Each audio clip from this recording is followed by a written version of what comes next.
of space madness.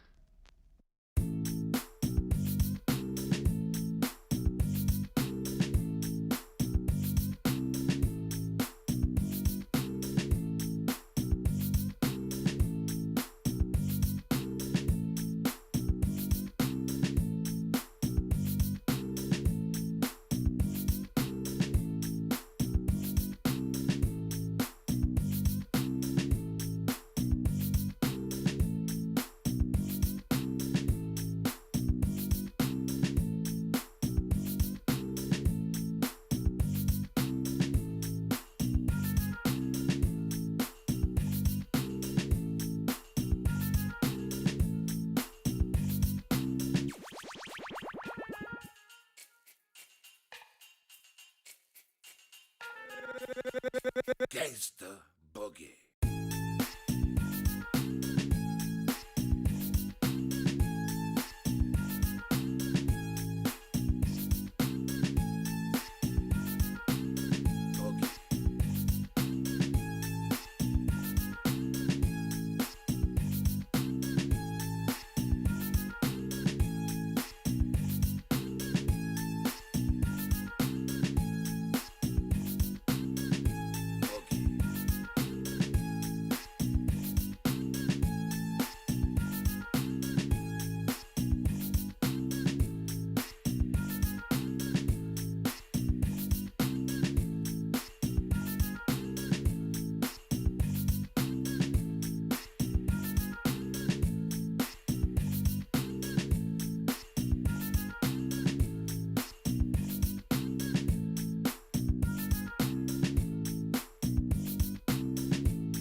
I'll let you in on a little secret.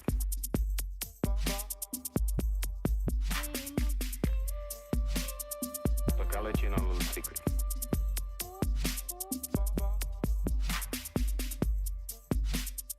Look, I'll let you in on a little secret.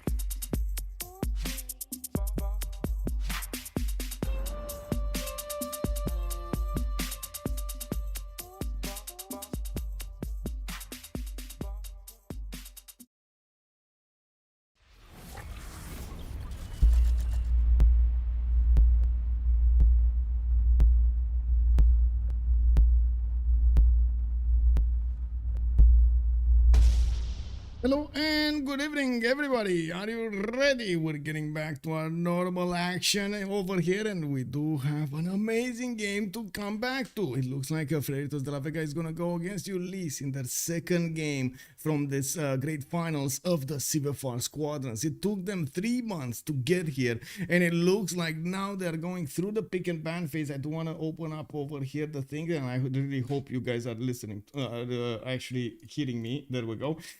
BBS basically guarantees everybody that, oh yes, DBSD, thank you so much for explaining over there. Hello there, Timo Archer, and thank you so much for the questions. Just keep them throwing over there in the chat. Also, Justice, good and up in mine head, welcome. I do see Old Triangle, good evening, sir, and welcome.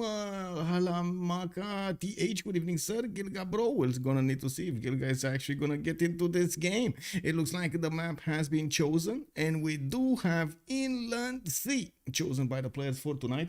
Let me actually write it really quickly over here in the co-caster sessions map. Something map is gonna be Inland Sea. To be honest, this is one weird map to play in the finals, but I guess yeah, we're gonna need to see if they're gonna manage it.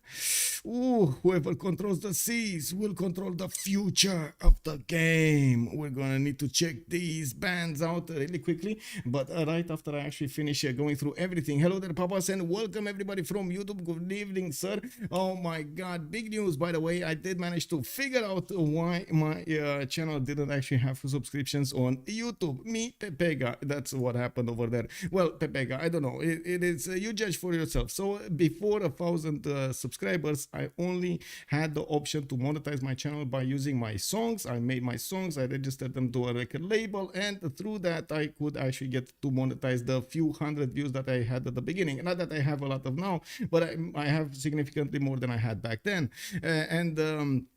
Yeah, to be honest, it was, I mean, it was something that I could get some return out of my music, some return out of my YouTube. It felt that it meshes together. Well, it looks like YouTube at some point decided to put like a little mark over there, like a really tiny mark in the eligibility of subscribers on YouTube. I mean, YouTube is in the join button and so on and so forth. That if you have any kind of claim, it doesn't matter if it's yours. In my case, it was my own claim on my own channel. It's like, hello, register to my artist, that was that one. Hello, okay, yeah, and I couldn't actually get that going until I had to do a big sacrifice. I deleted around 250 videos during the weekend. I went one by one and saw exactly which one had problems and which one didn't. And lo and behold, today we got that button, finally. Yes. Anyway, let's come back to this. I'm sorry for my rant, but it was building up inside me for quite a few days. Oh my god. Herman, hello there, sir, and welcome. Good evening. And let me actually take a look back over here in the chat. Good evening, sir, and welcome, Colorado. Good evening. Rafifi, bonsoir, monsieur, bienvenue. Monstrand, good evening, sir. We do have also, let me see, to take a look at the first one who wrote the channel. Monstrand, big shout out, my man. Thank you so much for writing first over there. Also, Draconin, good evening, sir. Trop to Sky. Hello there, and with much pleasure. I do hope we're gonna have a wonderful time tonight with these players over here in the game. Belisarius also, good evening, sir. Okay, well, yeah, thank you so much. Also, happy birthday, Senior Sour Cream. Oh, we got a birthday boy over here. Happy birthday, my man. How many years are you making? Or maybe that's I don't know. Can I ask that? I think it's normal. I like to ask that. Yeah, thank you so much, man. Well, hopefully it's gonna stay fixed, hopefully. Anyway, now we do have Ulyss on the right side, on the left side actually of the screen, with FDLV, that's Freritos de la Vega, on the right side, and it looks like they are keeping up with this name, so I might actually need to change the thumbnails if they do want to be called FDLV instead of the Freritos that I use right now on the thumbnails. Looks like also we do have Gilga Bro being picked up first by Team Ulyss on the left side, while on the right side FDLV is gonna go for Julius Caesar. Oh my, okay, this is already starting to be good. We got Inland Sea, definitely different kind of map that we're used to. We got two civilizations that we didn't really get to see used on that inland sea, right? And then we do need to take a look at the bands really quickly because they're going through the picks a little bit faster than I could follow up, especially with my rant at the beginning. Indonesia is going to be taken out by FTLV on the right side, and we do have, it's going to be taken by FTLV on the right side, and that will secure them some form of power on the seas, on that inland sea. I'm actually a bit surprised that they didn't take something else like the Victorias. I see Victoria Age of Empire has been banned, so maybe that's one of the reasons. Age of Steam just doesn't perform as well. It does get its bonuses a lot later.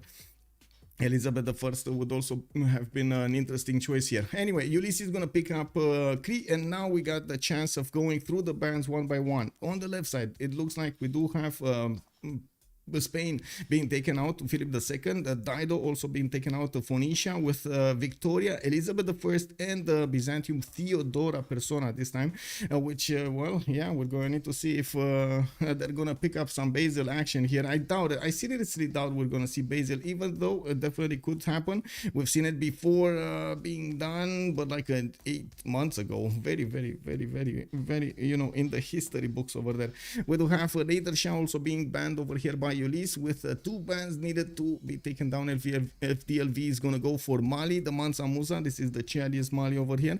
And then we do need to see one more ban from them, so we get to take a look at Ulyss's last ban. And then finally, the picks, the last 4 civilizations that need to be picked by the players.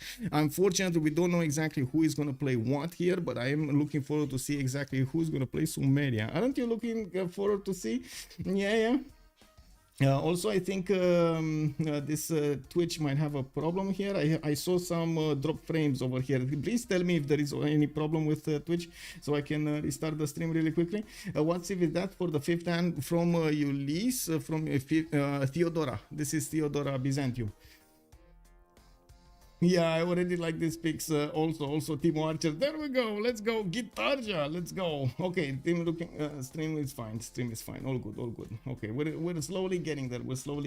I need to get back into my motion. I gotta say the 3-day marathon that we did with Civilization 6, and also I gotta say the fact that I did enlist myself, and this may be my fault, into a competition in Escape from Tarkov on the 23rd. And of course, I do need to dedicate a little bit of time to actually go through the works over there in the game and try to get some training done. Well, that just stretched my energy thin in the last few days. Needed a day off.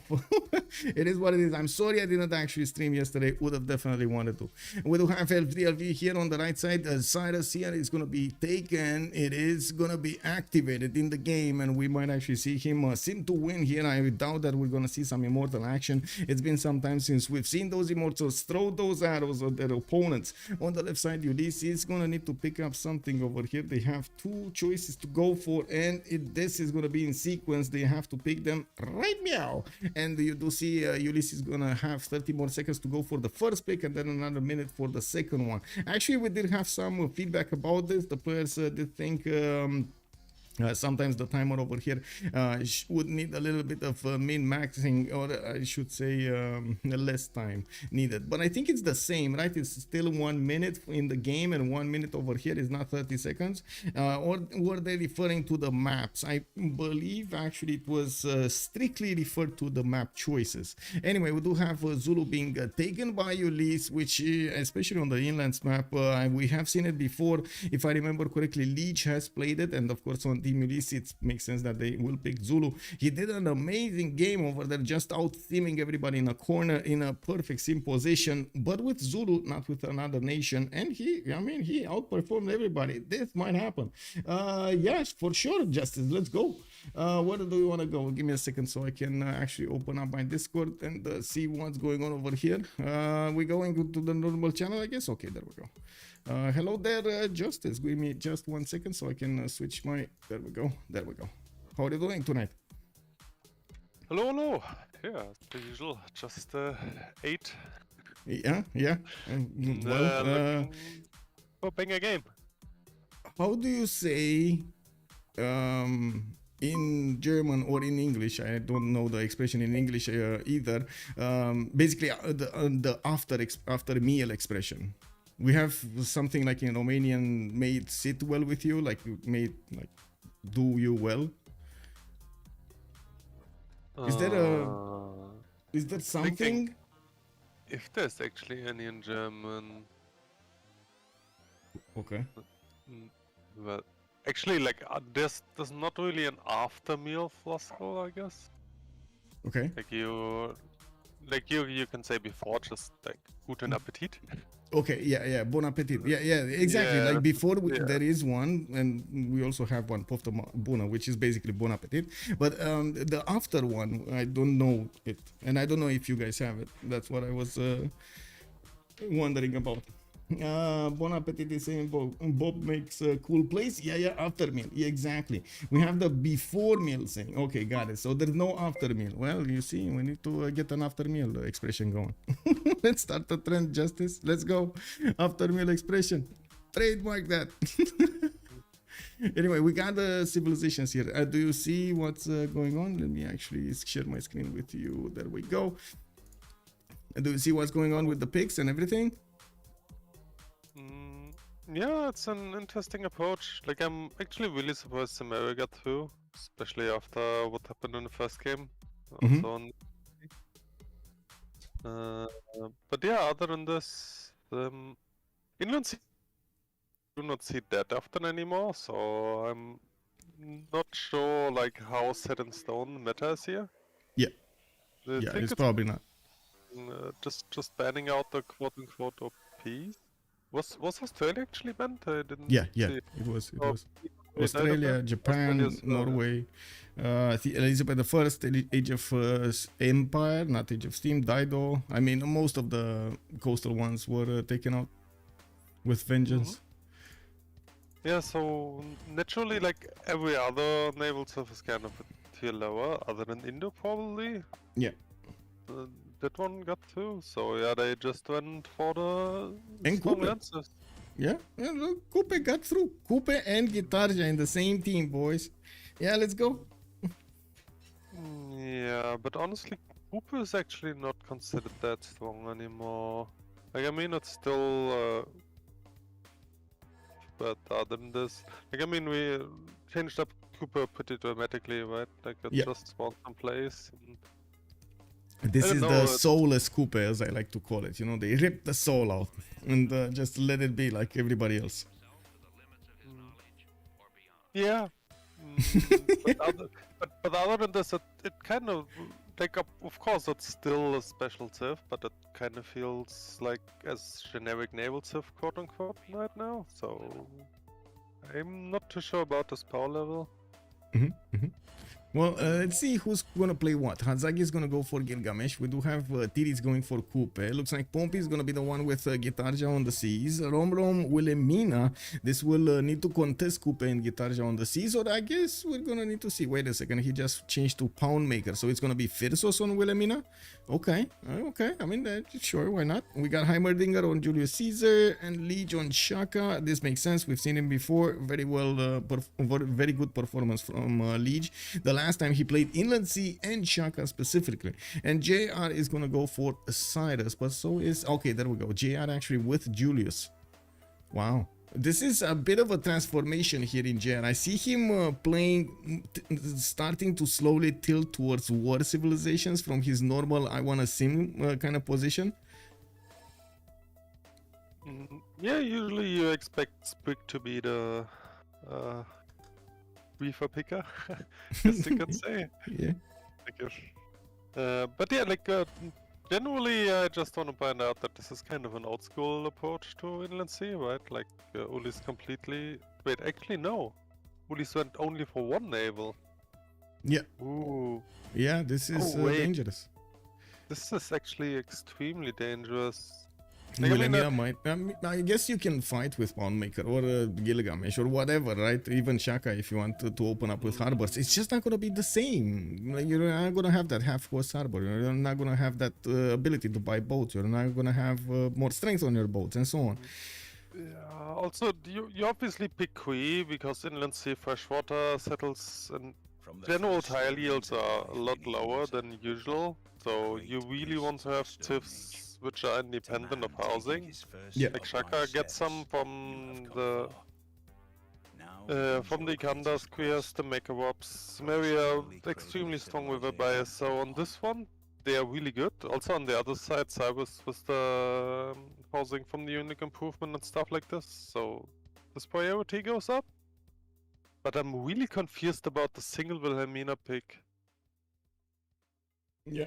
Well, Like the normal do want strategy to- is you go 2v2 or you dodge ghost completely.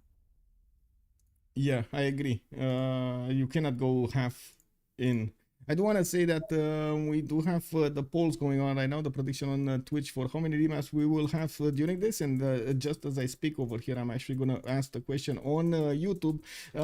We do have some questions also in YouTube, so just a bit of a second to get this going. I'd also want to mention each team will have one remap token available for them, and Hadman is asking what does Caesar do in this patch? Gets gold, a lot of gold and free units from its settling cities. It's usually quite annoying to play next to him, but I guess we're going to see if he's going to have somebody to go against.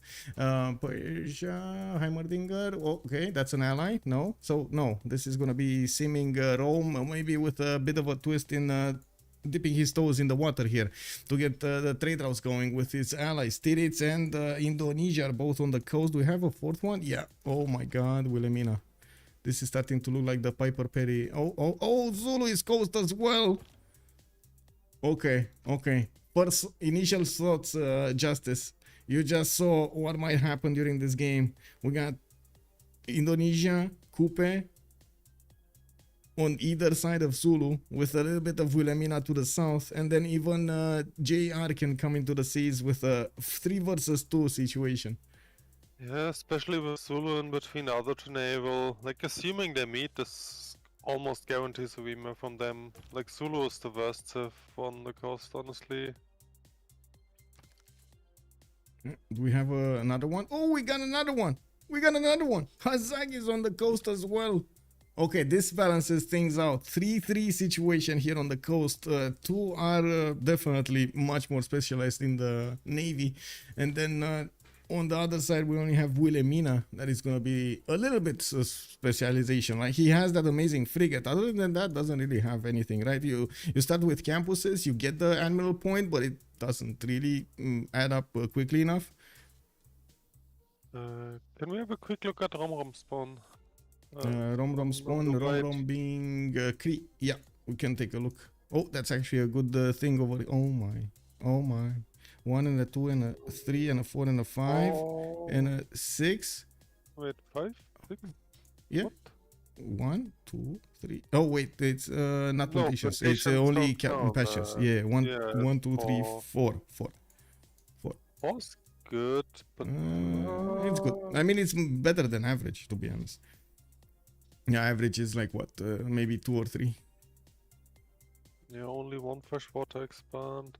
Like, He has 2. You can go to the north. Well, yeah, he could, but 8 to could 7. really, like, I could imagine Hazagi doesn't mind playing naval too much. Zulu really doesn't want to. Yeah. I'm pretty sure Zulu doesn't want to, but he kind of made his choice, right, with picking the civilization on this particular map. There's always a chance that you're gonna be like this, or you're gonna have that weird position with like lakes next to the sea, like an inner sea and so on. Like, so we've seen that happening. You think Kree's settle is bad? Look at this. Oh no, I don't expect much in terms of tile yields. Like, as being said, tile yields on this map are generally a lot worse than usual. Yeah. I kind of like this as a characteristic of the map. Like, you know for a fact everyone has to just deal with less. Yeah. So, you have different timings, you have to do certain adaptations to it. And they're actually to play with more limited resources sometimes. So this is not really what I was referring to. I was just looking like, you could argue that, like from Ulyss' perspective, if Roma had a really strong spawn and he could long-term trade with the Netherlands, you could say, okay, he's gonna finance these guys being well on the other side of the map, right? But No, I like the spawn is definitely not strong enough to solo carry here. So this is what I was looking for. So I honestly see very little reason for Ulyss to keep the map.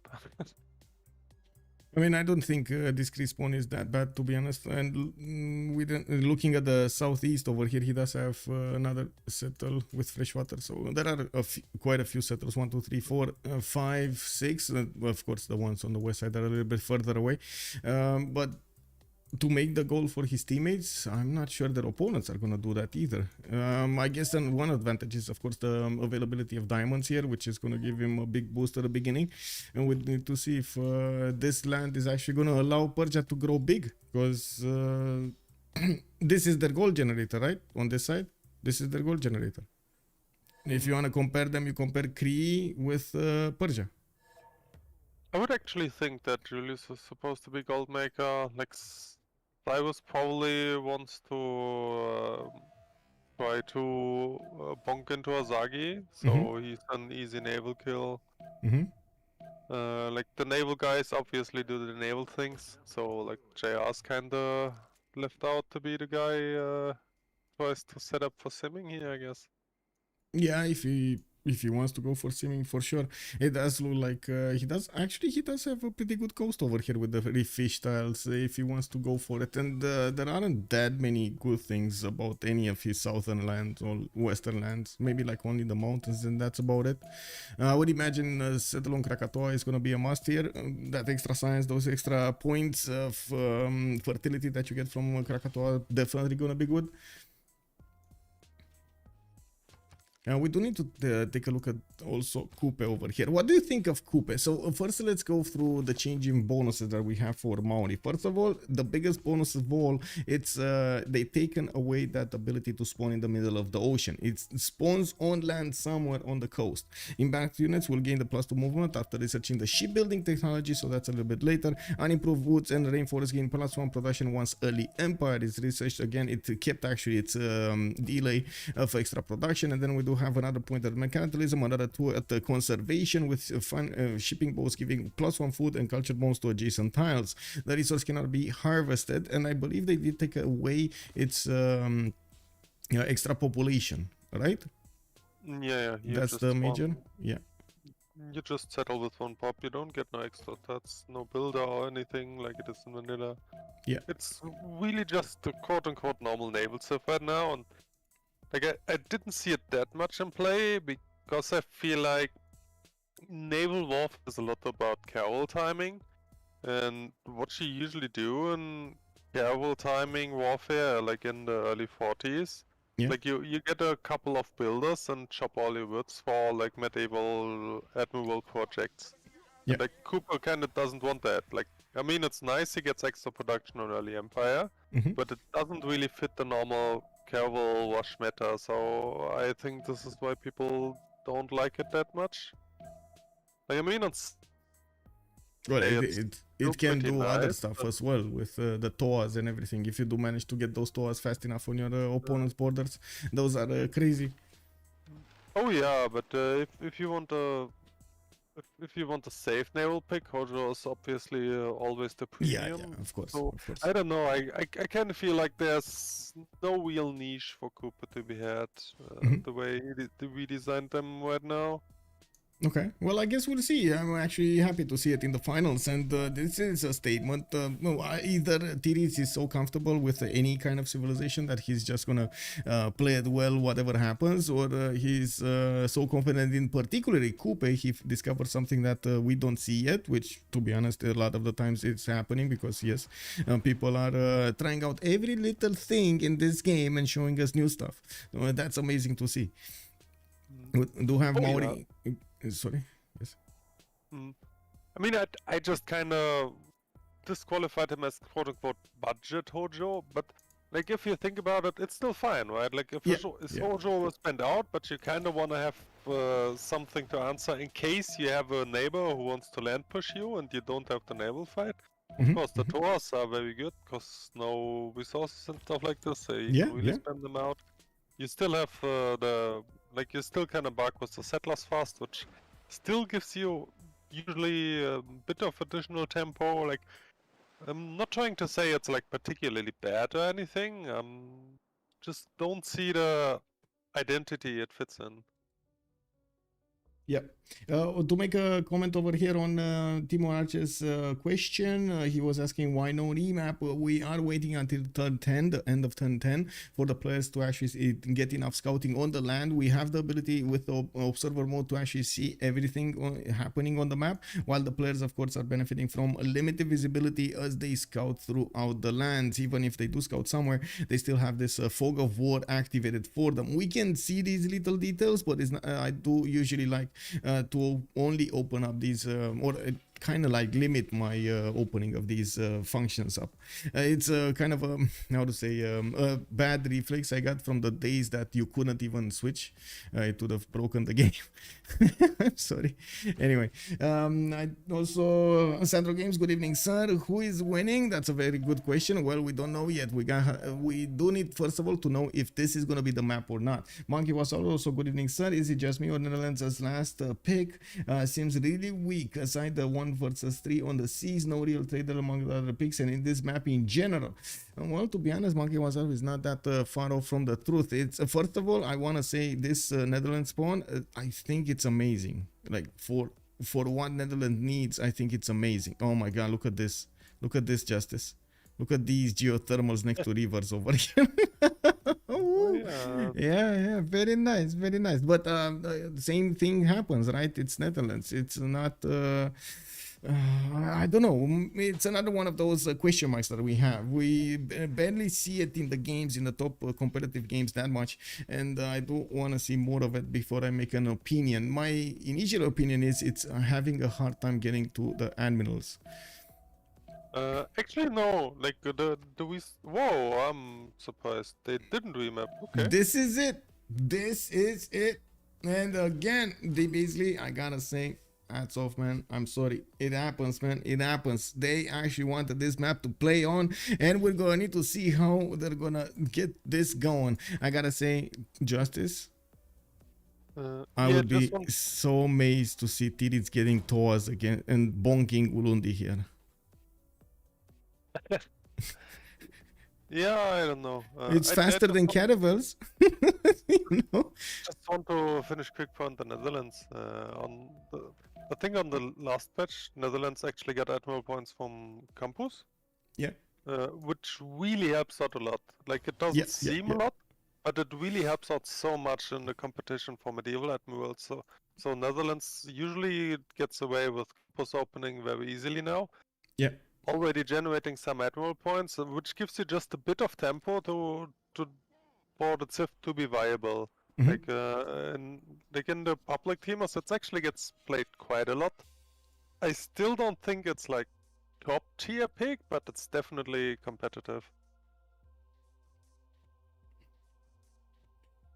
Well, let's see what these players are gonna do with it. We do have the first rounds being ticked on over here, and it looks like we do need to take a look at each of their spawns really quickly to see their strategics and everything. Heimerdinger gonna benefit from the horses, and I do see him going for the banana settler towards the north. He's probably looking to get towards the northeast, actually towards Taruga, while he has quite a few non-freshwater settlers to the southeast. I kind of actually am fond of this settle next to the diamonds with the bananas. You can just settle on the diamonds if you want aqueduct later and get a pretty good campus in between. I'm pretty sure with the extra food from the bananas and some production from the trader, it's going to be fine there. Now, of course, Perideza is also going to come into action here. If I remember correctly, the Perideza does add a point of housing. Yes, it does. And of course, the extra appeal, the culture, and the gold. We've seen actually even 1 versus 1 fights being fought with the gold from the Perideza. So I gotta say that a little bit of gold extra is quite good. 5 turns for the settler, and I do see he bought a scout so he can escort his settler to the northwest, and it looks like he's trying as much as possible to get into the lands of Sumeria and make him uncomfortable. We do have the war chariot of the war cart of Hazagi coming back, and of course he does have his ziggurat with the fires next to his capital. He's growing very quickly, getting another settler in 4 turns, and it looks like he's gonna keep on settling the coast. I'm pretty sure he would have wanted to settle one to the southwest, where he does have 2 opponents, Rome and Persia. I do see Uruk is gonna benefit from the horses in very far away lands, 4 rings out or 5 rings on to the north. He does have his iron in the second ring, and looking at his niter possibilities here, which is gonna come quite in handy, especially at the frigate mark. I don't see niter. Is it just me, or there is no niter around the cities? There is no niter here. Oh my god, there is no niter. Okay. Unfortunate. Yeah, there is a niter tile here, which I'm not sure if it's gonna even be acquired. Oh, from this city you can actually acquire it. It's 3 tiles out, okay. And that's it, 1 iron, 1 niter tile. Yeah, sorry, yes. From Ulyss' perspective, it's clearly Warmom's job to click on Niter here, so we have to check out his land. Rome, yes, let's see. Rome does have a niter. Rom, Qui. Oh, Rom, Kri. Yeah, yes, on immediately. Ulyss, Look, 2 niter tiles, yes. Yes. Like what usually happens on these maps is like the inland Civ, which is at least kind of free sumish, just click some military engineering and provides niter for the team. Yep, well, it looks like he's gonna have with what to provide. We got also Rome over here with his own niter tile, but like you said, it's going to be a challenge to get to military engineer while we are on the top 3. It's also a good question if he's going to get a harbor out from the capital city outside to the north on the coast. And also I got to point out his third settler is on the way. He wanted to finish. We do have him gaining that Krakatoa tile for a 4-1-3 yield output over there with 3 points of science, and it looks like we do not have him with iron. Oh yes, he does. 3 tiles out, same as horses, very expensive 3 tiles out. I wouldn't imagine they're gonna go for classical units here, except of course Toas. I would imagine Toas might even be a thought. I'm not sure if he's gonna do it, but it might be a thought over here for Tirits. Tirits getting his third city out. Looks like he's sending it to the south, which is a bit surprising, but not that much, especially because of Zulu's warrior on the east. I'm pretty sure he's wary of settling that space right in front of him. While I would have imagined he's actually going to send the settler to the north. It looks like he's going to get closer to Sumeria. That is his ally here, and I don't think they're going to... Oh, wait, it's not his ally. Wait, is it? Yeah, it is his... No, it's not. No, it's not. Sumeria, it's the opponent. Are they actually gonna triple team Hazagi? Because it kind of looks like they're gonna triple team Hazagi. I don't think Cooper will have any room to... Like, Cooper just has to defend Zulu here. I would assume that Leash will try to bonk into Cooper. Yeah. As fast as he can on land. And the real problem with this is obviously, like, as his cap is on the coast, I don't know if Fusers can have enough presence to control Indo. Like, this is kind of the interesting part, I guess. Yeah, we're definitely gonna need to see. We've seen it multiple times how the desynchronization at upgrading boats and also sending in waves rather than in one wave, in multiple waves rather than one wave, actually settled the score in the game. So we're going to need to see how the players are going to approach this, and of course what kind of monetary resources they're going to have, because if you don't have the resources to actually get those boats up, you might as well not get them, right? Anyway, well, let's see Maori here getting his niter in the northwest. That's going to be 4 rings out. That's definitely going to need to be settled on or next to. And yes, we do have him with both strategic resources, horses and iron tile. Okay. Zulu, we do have a liege with a very annoying warrior here from Indonesia being sent next to him. The quarry is being burned, and it looks like the scout and the slinger are just watching this happen to the east side. It looks like also that the warrior's presence is stopping the settler from actually going to the east, or at least not getting there easy enough. And we do have some scouts able to escort that settler if need be, and we're going to need to see if Indonesia is going to try to block this settler on the east. Of course, Indonesia does have the ability to buy units with faith, and he's settling on the the coast. He's getting some more faith points, 6 per turn right now, 7 per turn actually, and it looks like we do have him with where is his 7th per turn coming from? He has a tobacco tile. That's why he's getting that. He's gonna get the ability to get some galleys quite fast actually in the face of Zulu. And this is wait, did Zulu even go for oh my god, no, he went encampments.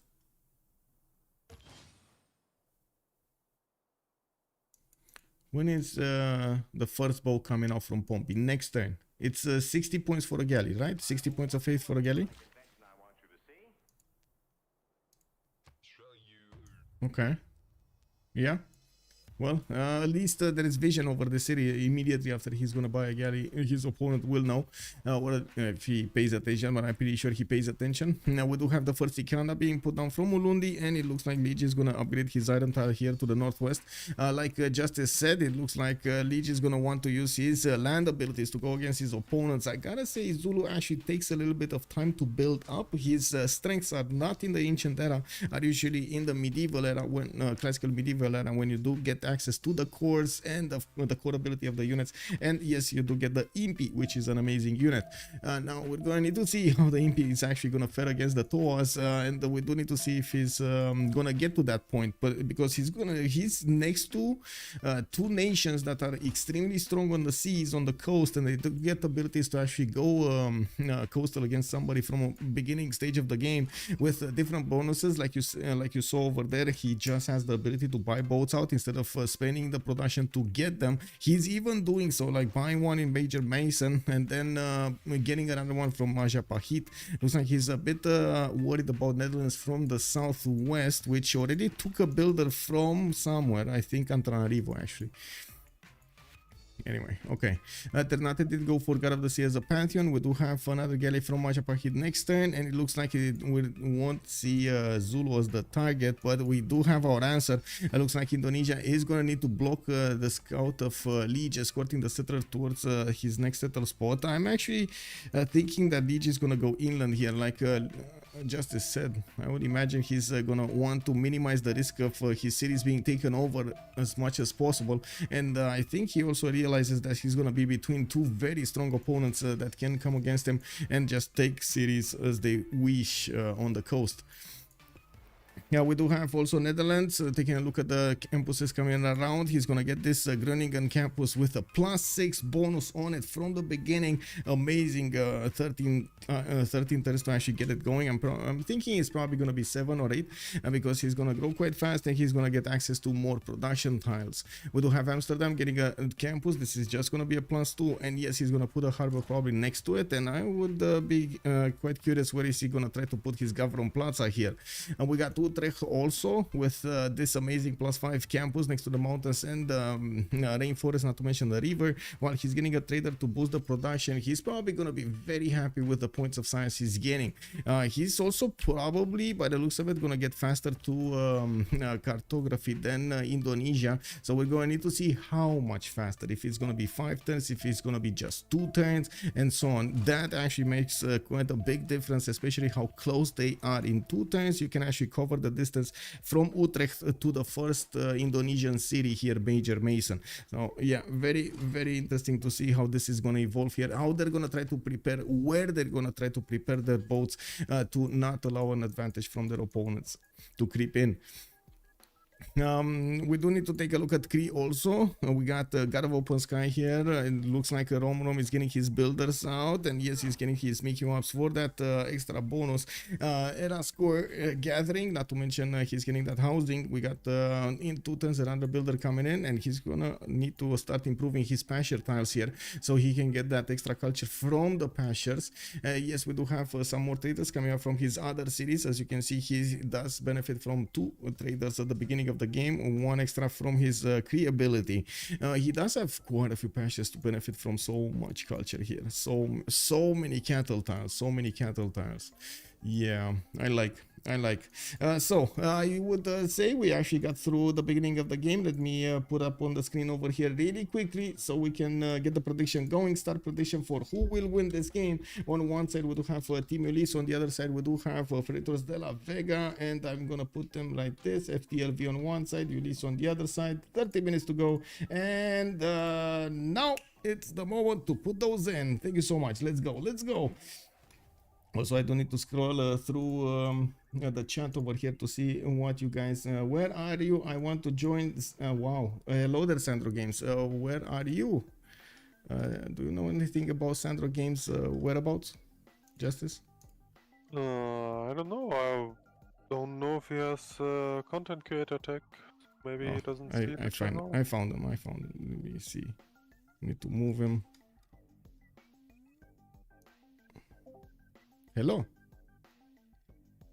Sandro Games. Is this the big Sandro Games we all know? He's not talking to us. Check this out. Oh, hello, Sandro. How are you doing tonight, sir? Let's see if they will win. They benched me after yesterday. Uh-oh. Wow. Uh-oh. Wait. Are you saying we got some drama going around here? Oh, no. Why did you get benched? What did you do, Sandro Games? I don't know. Oh, wow. Okay. Well, what do you think of the two picks? That's the big question I have. I guess you watched a little bit of the game. What's with Maori over here and Wilhelmina? That's what we want to know. What do you mean? Wilhelmina is really good. Wilhelmina is really good. Know. Okay. I don't know what Maori does. Really. Okay. I haven't seen him. We are pretty surprised about the only one naval pick on Inland Sea. Like usually you go 2v2 or completely I don't know why dodged, Portugal right? was open. They didn't pick Portugal, although it was open. I don't know why. It's so good. Oh, so yeah, I guess we actually missed that, yeah? Yeah, true. But they didn't take it. They thought more of Netherlands and Coupe here. And Indonesia, for that matter. Well, I can understand Indonesia. So good. You get the free promotion, you make so much gold. Yeah. I guess, I don't know why Zolo. I guess he's gonna grief. Mm-hmm. We'll see. Well, Sumeria looks like it's gonna be in a 3 versus 1 war. We got Rome from the south, Coupe from the east, and Persia on the land on the west side. And look at that, Persia just putting down an encampment because he can. God of the Forge. Petty, there's us everywhere. Okay. What does this smell like, Sandro? I don't know, it smells like units. It smells like units, yes. Exactly. There we go.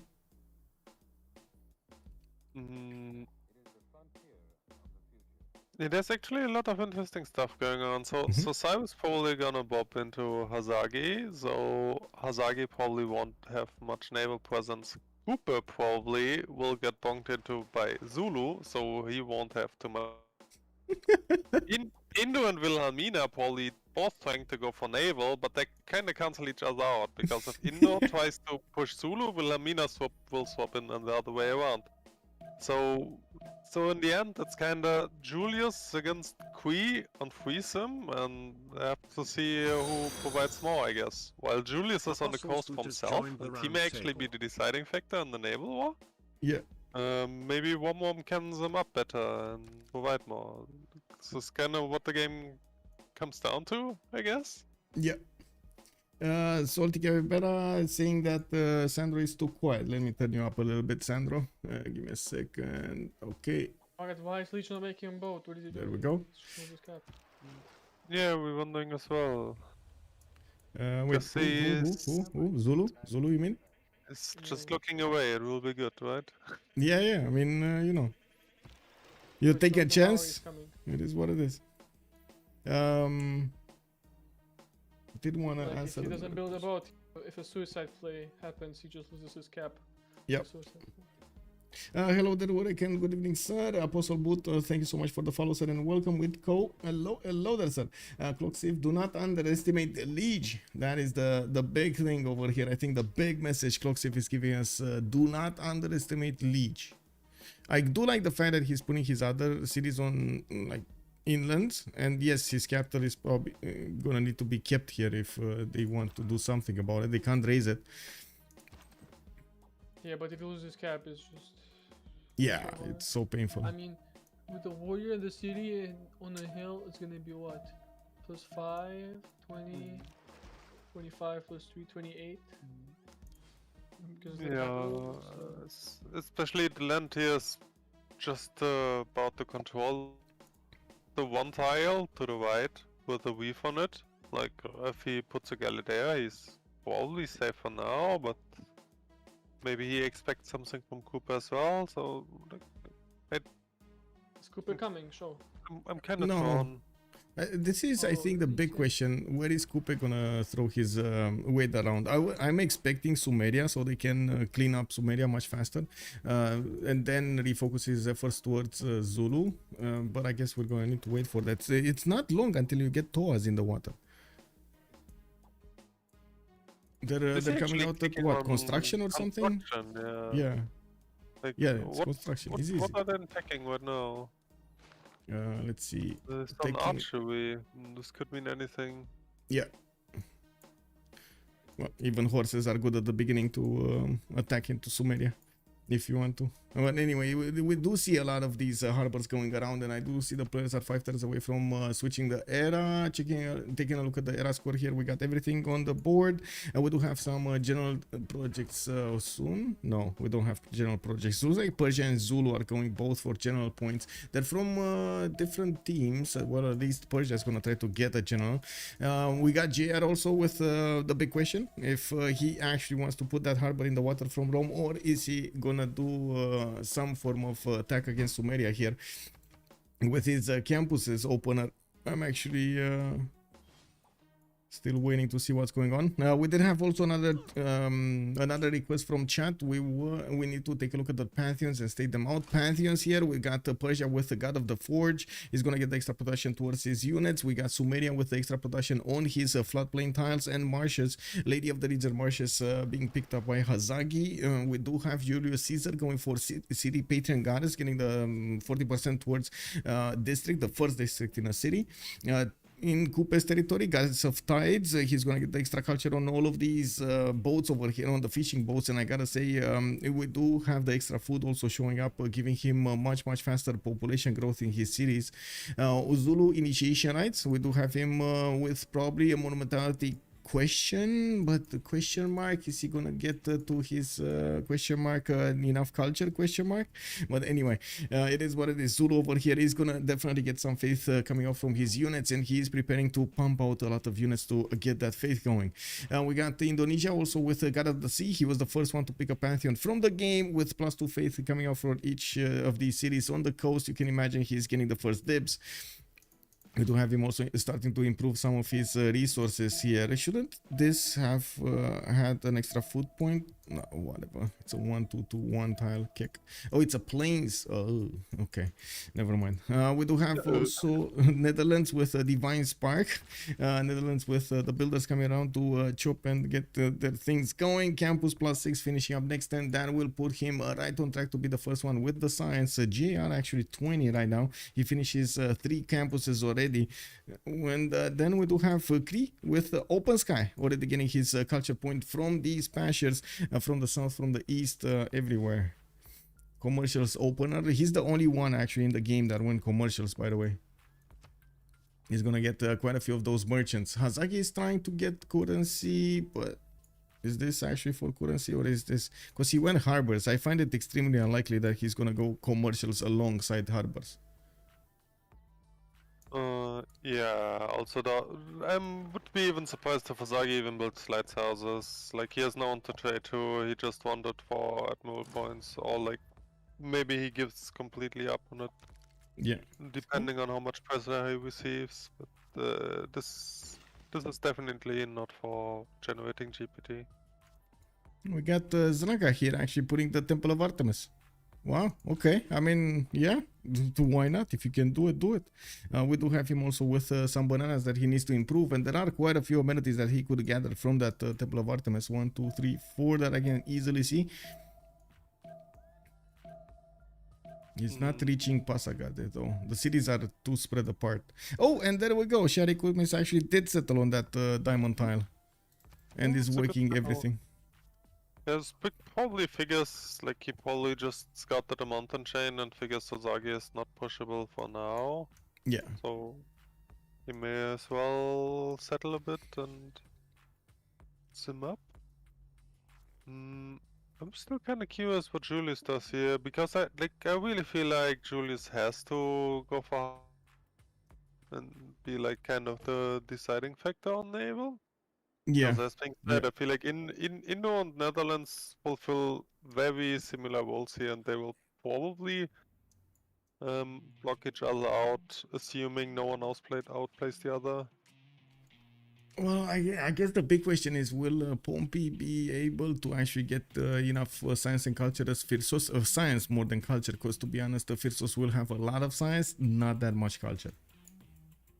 Like, he's already 25 and only 9 culture a turn here. I guess Pen Brush and Voice is going to change this, but not by much.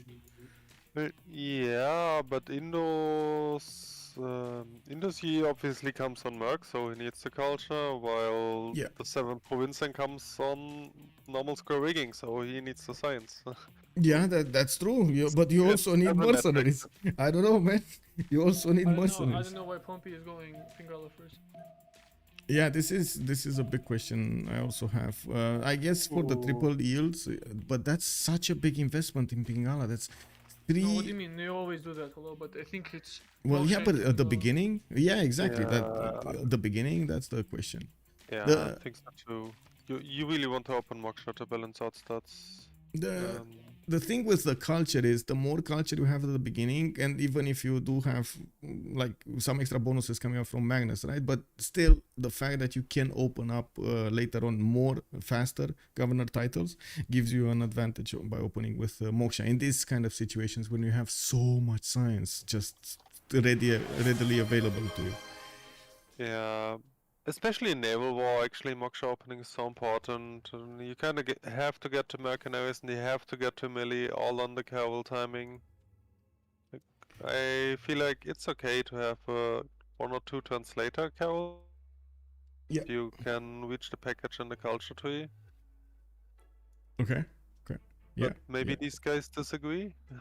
Remains to be seen. Like, I mean, unless you're playing, of course, like something really stupidly unbalanced like Australia, who just knows from the start of the game that he just goes for like 3-4 hard upgrades and wants to wash a guy, which is definitely not the case here, right? So we might actually, I was just thinking this might have been a decision from them, as in might have been a conscious decision to forego and give up on mercenaries and just go as fast as possible to the boats to try to hit Indonesia fast. And yes, there is that possibility in this particular game, especially there is that possibility with the extra yields that he's benefiting from these geothermals. This is just an insane campus. yeah, actually, no. Thinking about is maybe the case, yeah, that he's just trying to roleplay Australia here, just have extremely high science for like turn 38 carols or something, and try to rush Indo before he gets to his stuff. Yep. Hello there, Kyber. Good evening, sir. And yes, Kyber. Finally, Leash getting punished. Yeah. Well, he does have a horse coming up in 2 turns. I would imagine that's gonna settle a little bit over there the damage, and we do need to see when Maori is gonna start interacting here with him at some level or another. With the 1031, so we just got the golden age options for each of the players. I do want to also thank so much Rikimaru for the sub, much appreciated, sir. For the tier 1 sub for Kailak, actually. Good evening, sir. Now also Heinik Dave, good evening and welcome, sir. I should say actually good morning or good afternoon there. For if you say the ready, sure, yeah, I guess. Also to answer Battlecruiser's question, that is correct. We do have a 1-0 victory right now for FDLV. Yesterday, from what I understand, they did win turn 50 something, 53, 54 something over there. And of course, Leech and Team Ulyss have this game right now as a chance to win and we're gonna need to see if they're gonna manage to take us to a third game. And we still need to take a look at their bonuses here. It looks like JR is gonna be in a pen passion voice golden age. We do have him with right now 20 science and 22 culture, 11 gold per turn, and 30 production. TDC is gonna have free inquiry golden age. Maori, we do have him with quite a few builders improving his lands. Audience chamber, not Warlord's throne, chosen by Tehonianga Noia Coupe in the Gavron Plaza tile. While I do see him putting down campuses, he's on 20 and 20, 24 gold. Not bad at this point in the game, especially next to Hazaki's 20 and 35 culture. Anyway, Pompey with 18 science and 26 culture on the right side of the map, and Bashan Voice Golden is still on 3 cities between 2 opponents, and I do see some units even coming up from Kree. Looks like even Rom wants to get into the action for doing something against Pompey. And I gotta mention, you're talking about Pompey here on Indonesia, and you said you don't know what he does. That I would imagine you're talking about Netherlands back before, so I just want to say Freritos is the one with Netherlands and Pompey is the one playing Indonesia. We do have Majapahit getting his archers out, and I do see him of course opening up with campuses, so he gets that extra science with the pen brush and voice bonuses for culture. Scientist was taken, yes, 2 of them actually. We got Hypatia and Aryabhata from Netherlands. Divine Spark and Joya. He needs to chop the wheat and cap for harbor. I would have chopped the fish too, to be honest. The wheat and fish and cap. The fish? Oh, the fish. Yeah, Chop the wheat, chop the fish, and put the harbor now. Mm-hmm. As quickly as possible. He shipped enters for Harbor and Utrecht, but no, he has 1 discount, right? Maybe he tries to double discount? Do you have a discount? Does he have enough culture for a discount? He's on the culture. He's on 18 cultures. Not bad actually at this point. No, but was he forced to take games? He's on recorded history. I don't know if recorded already. Yeah. Okay, so no more discounts anyway. Bye bye. Yeah, it's a bit late. Yeah. Oh yeah, it is. Why did you do it? Okay, what? Oh. Okay, No. but this actually kind of indicates that he just tries to go for a hard cavalry upgrade into Indo, right? Yeah. Because like this way he has kind of no chance of getting a medieval admiral, so he kinda has to go for hard upgrade here, I think.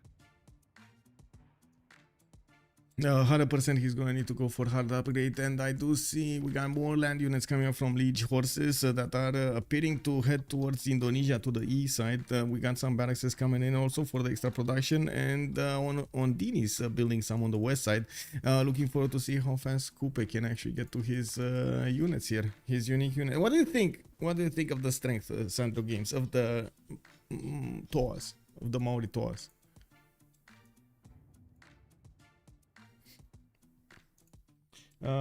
Sandro is still too quiet. Wait, really? Is he too quiet?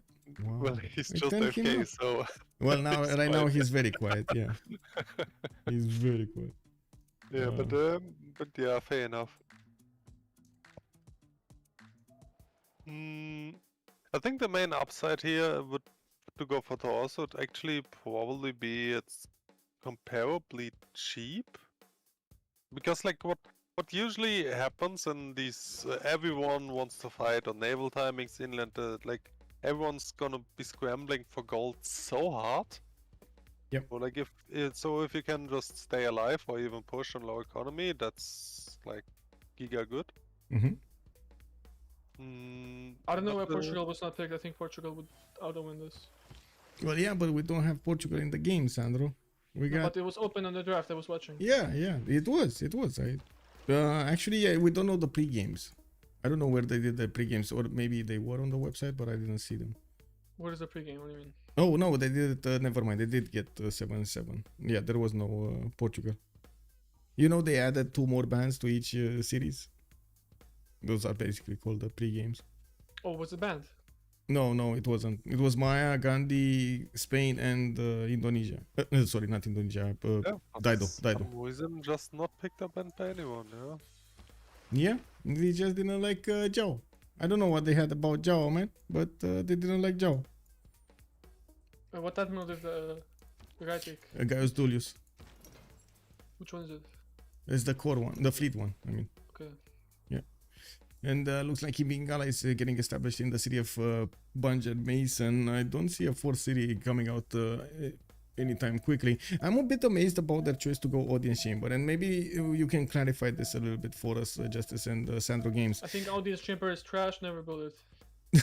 My question specifically is, especially in this situation with a lot of wars that are definitely coming up on and the gold is gonna, you need to squeeze the gold as much as possible from your empire. Doesn't it make more sense to have more production towards your units and get the gold, like less units to actually, less gold to pay for your units instead of getting the extra housing and the amenity? Is that so bad? Audience chamber is trash. Yeah, well, it's arguable. Like, if assuming that you only have a couple, this when you go for Cavalry War, and you want to galleys anyway with 16 production, which is kind of easy to get by. It's not that easy to get. Trust me. So you're saying if you have way too much production, then it doesn't matter, the extra production is just going to be wasted because you already one-turn the galleys, you can't make them faster, basically? Yeah. Okay. I mean, there are obviously different situations, which is the beauty of Civ, right? Like, different situations have different solvings, and like... Oh, we gotta switch. Warlord's he's throne.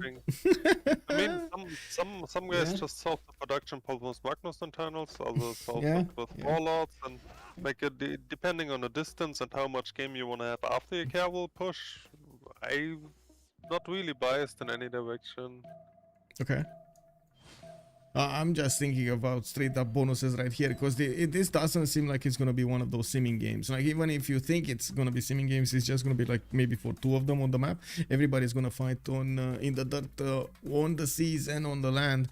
Also, hello there, FKDN. Good evening, sir. We got Mr. Zad. So hello there, sir. Is this changed? Divine Spark is changed in BBG. Also, Aquarius Philosophy. Hello there, sir, and welcome. Glad to see you. Hope you had a great weekend. Also, Space FK. VK, Late Warriors is indeed, well, man, it's so hard to actually say goated. I feel like I'm saying a bad word over here. Can we? Oh my god. Okay. The greatest of all time. how does this work? Got goated? It got greatest of all time? That's what it means, right? The long version? Okay, I need to get used to this. I see it more and more being, how to say, expressed in the chats. Yeah, not only my channel, but also other. Yeah, Twitch chat tends to like superlatives. Where did Leech General go? He used the book. What's with the book? Where did Leech General go? Leech General go. Let's see. Leech General is west side. Shunsu went to the west side. So it looks like he's going to send the more units on the right towards Indonesia. While Indonesia is getting his own horses out. While we do have on the west side, Tiri is getting his lighthouses and, well, not really prepared for what's coming. He does have, I think he has horseback riding. If I remember correctly, he did take it. He's going for mathematics. He's going cartography as quickly as possible, not to us.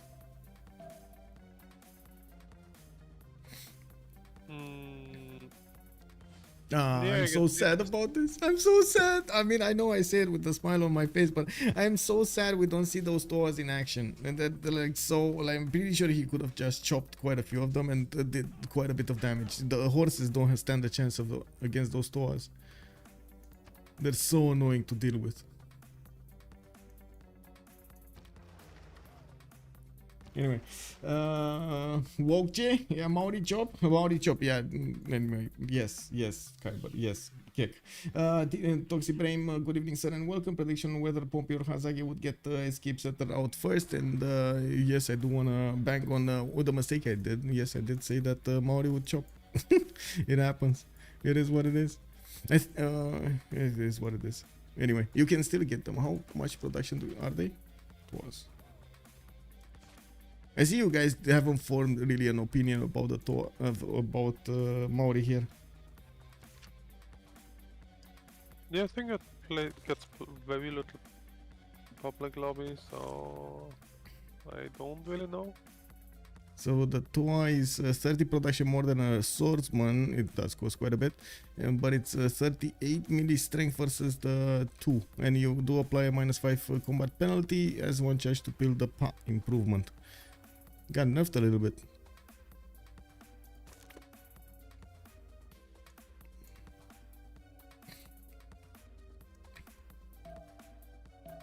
Yeah, I really don't know. Like, I have little to no experience with Cooper. I mean, it's banned all over the place, right? We get to see so little Coupe in our games. Well, yeah, but to be honest, banning Cooper is more of a habit than it has real reasons. Like similar to Mali, people just dislike the concept and still have holy nightmares of like Cooper settling on mid-distance to their cap and galley washing them turn 4 or something. Yeah. So it really just became a habit to hate on the guy rather than like just looking at what is the Civ actually right now. Yeah. Kyber is also saying, is adding to this, that the unit is pretty good, especially when it can swim, and yeah, it could cover land so quickly over here, I should say water. Does the Toa improvement give era points? The PA, you mean? I don't think it gives era points. Does it? It give does. Era points? It does? Okay, it does. Okay, there we go. Well, somebody said no, and I guess it does. Okay, thanks. One horse down, and yes, we do have the wars started up here. Looks like Dich did get to hit Indonesia. He's gonna figure out Indonesia already has horses, and it's not gonna be easy to go against. And I do see Tiritsi's one turning horses from his capital, also two turning them from his other cities. Pretty good production here. Tiris 44 science with 26 culture. He's actually doing much better than Hazaki's 33 and 36. While we do need to see what the goal situation will be like. 8, 42, 6, and 24 versus 3, 25, 23, and 23. Okay, I mean, it's a little bit better on Freritos, but I wouldn't say it's that much more better. What was thrown on Zulu? Well, I think my main concern is actually audience chamber choice. Like, well, we got audience chamber on 2 of the Freritos de la Vega 3 of the Freritos de la Vega, while everybody else is getting up for world. They're getting up for like half war, half simming. JR went for commercials here as well. Did I see this right? JR. Yeah, he's. Oh, commercials. Yes, commercials. Yeah. So he kinda doesn't want to. Yeah, he doesn't want to interact with the boats. But I did see him actually getting a navy, getting to Antananarivo. I guess we do have Governor Victor established there, and he's getting more galleys. Maybe we will see him do something here, but I would imagine it's not going to be impressive. 4 turns for Buttress doesn't have an admiral choice, and I would imagine he's not going to get the gold from his teammates to buy one. Yeah, so by the looks, Fierces and JR both going for top 3, but none of them have any harbor to get a medieval admiral. Yeah. Turns out actually to be quite interesting.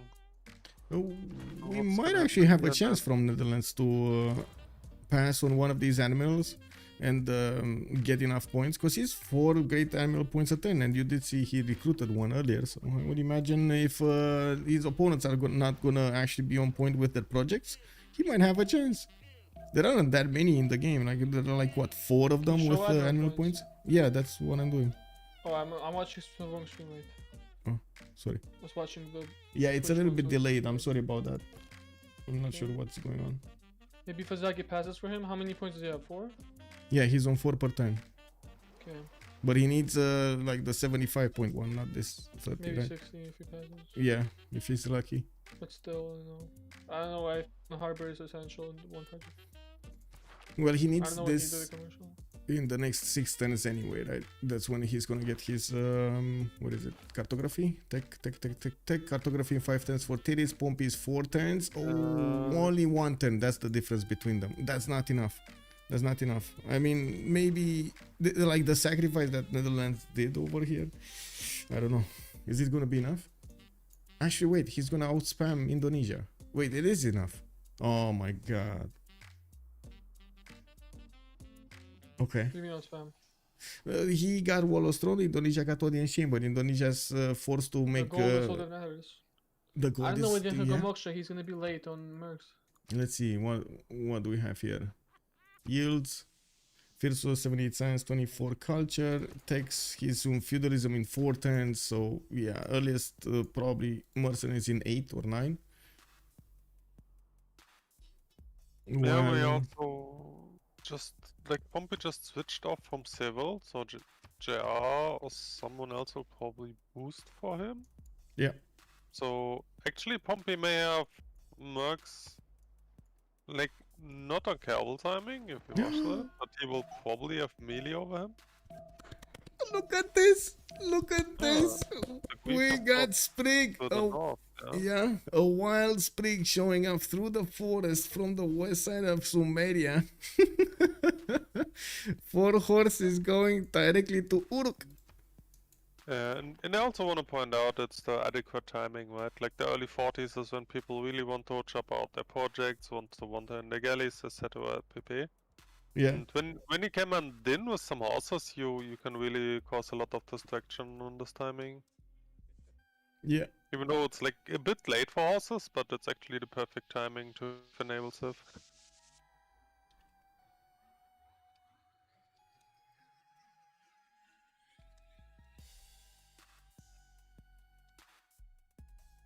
No, I'm Well, trying to do a poll over here, so feel free to talk.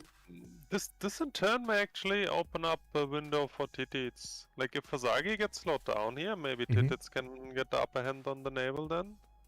Yeah, Like, Tidits is after getting all, hit he's- also, remember. Yeah, but he's not that forces here. I don't think Leash can do much damage here.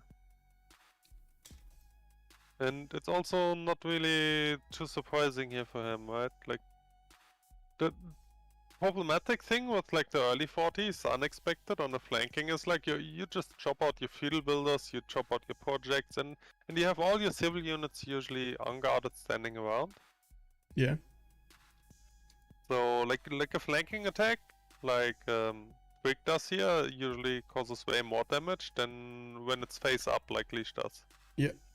If it was me on Zulu, I would have just all-in Indo and killed them. I think he's not in a good position.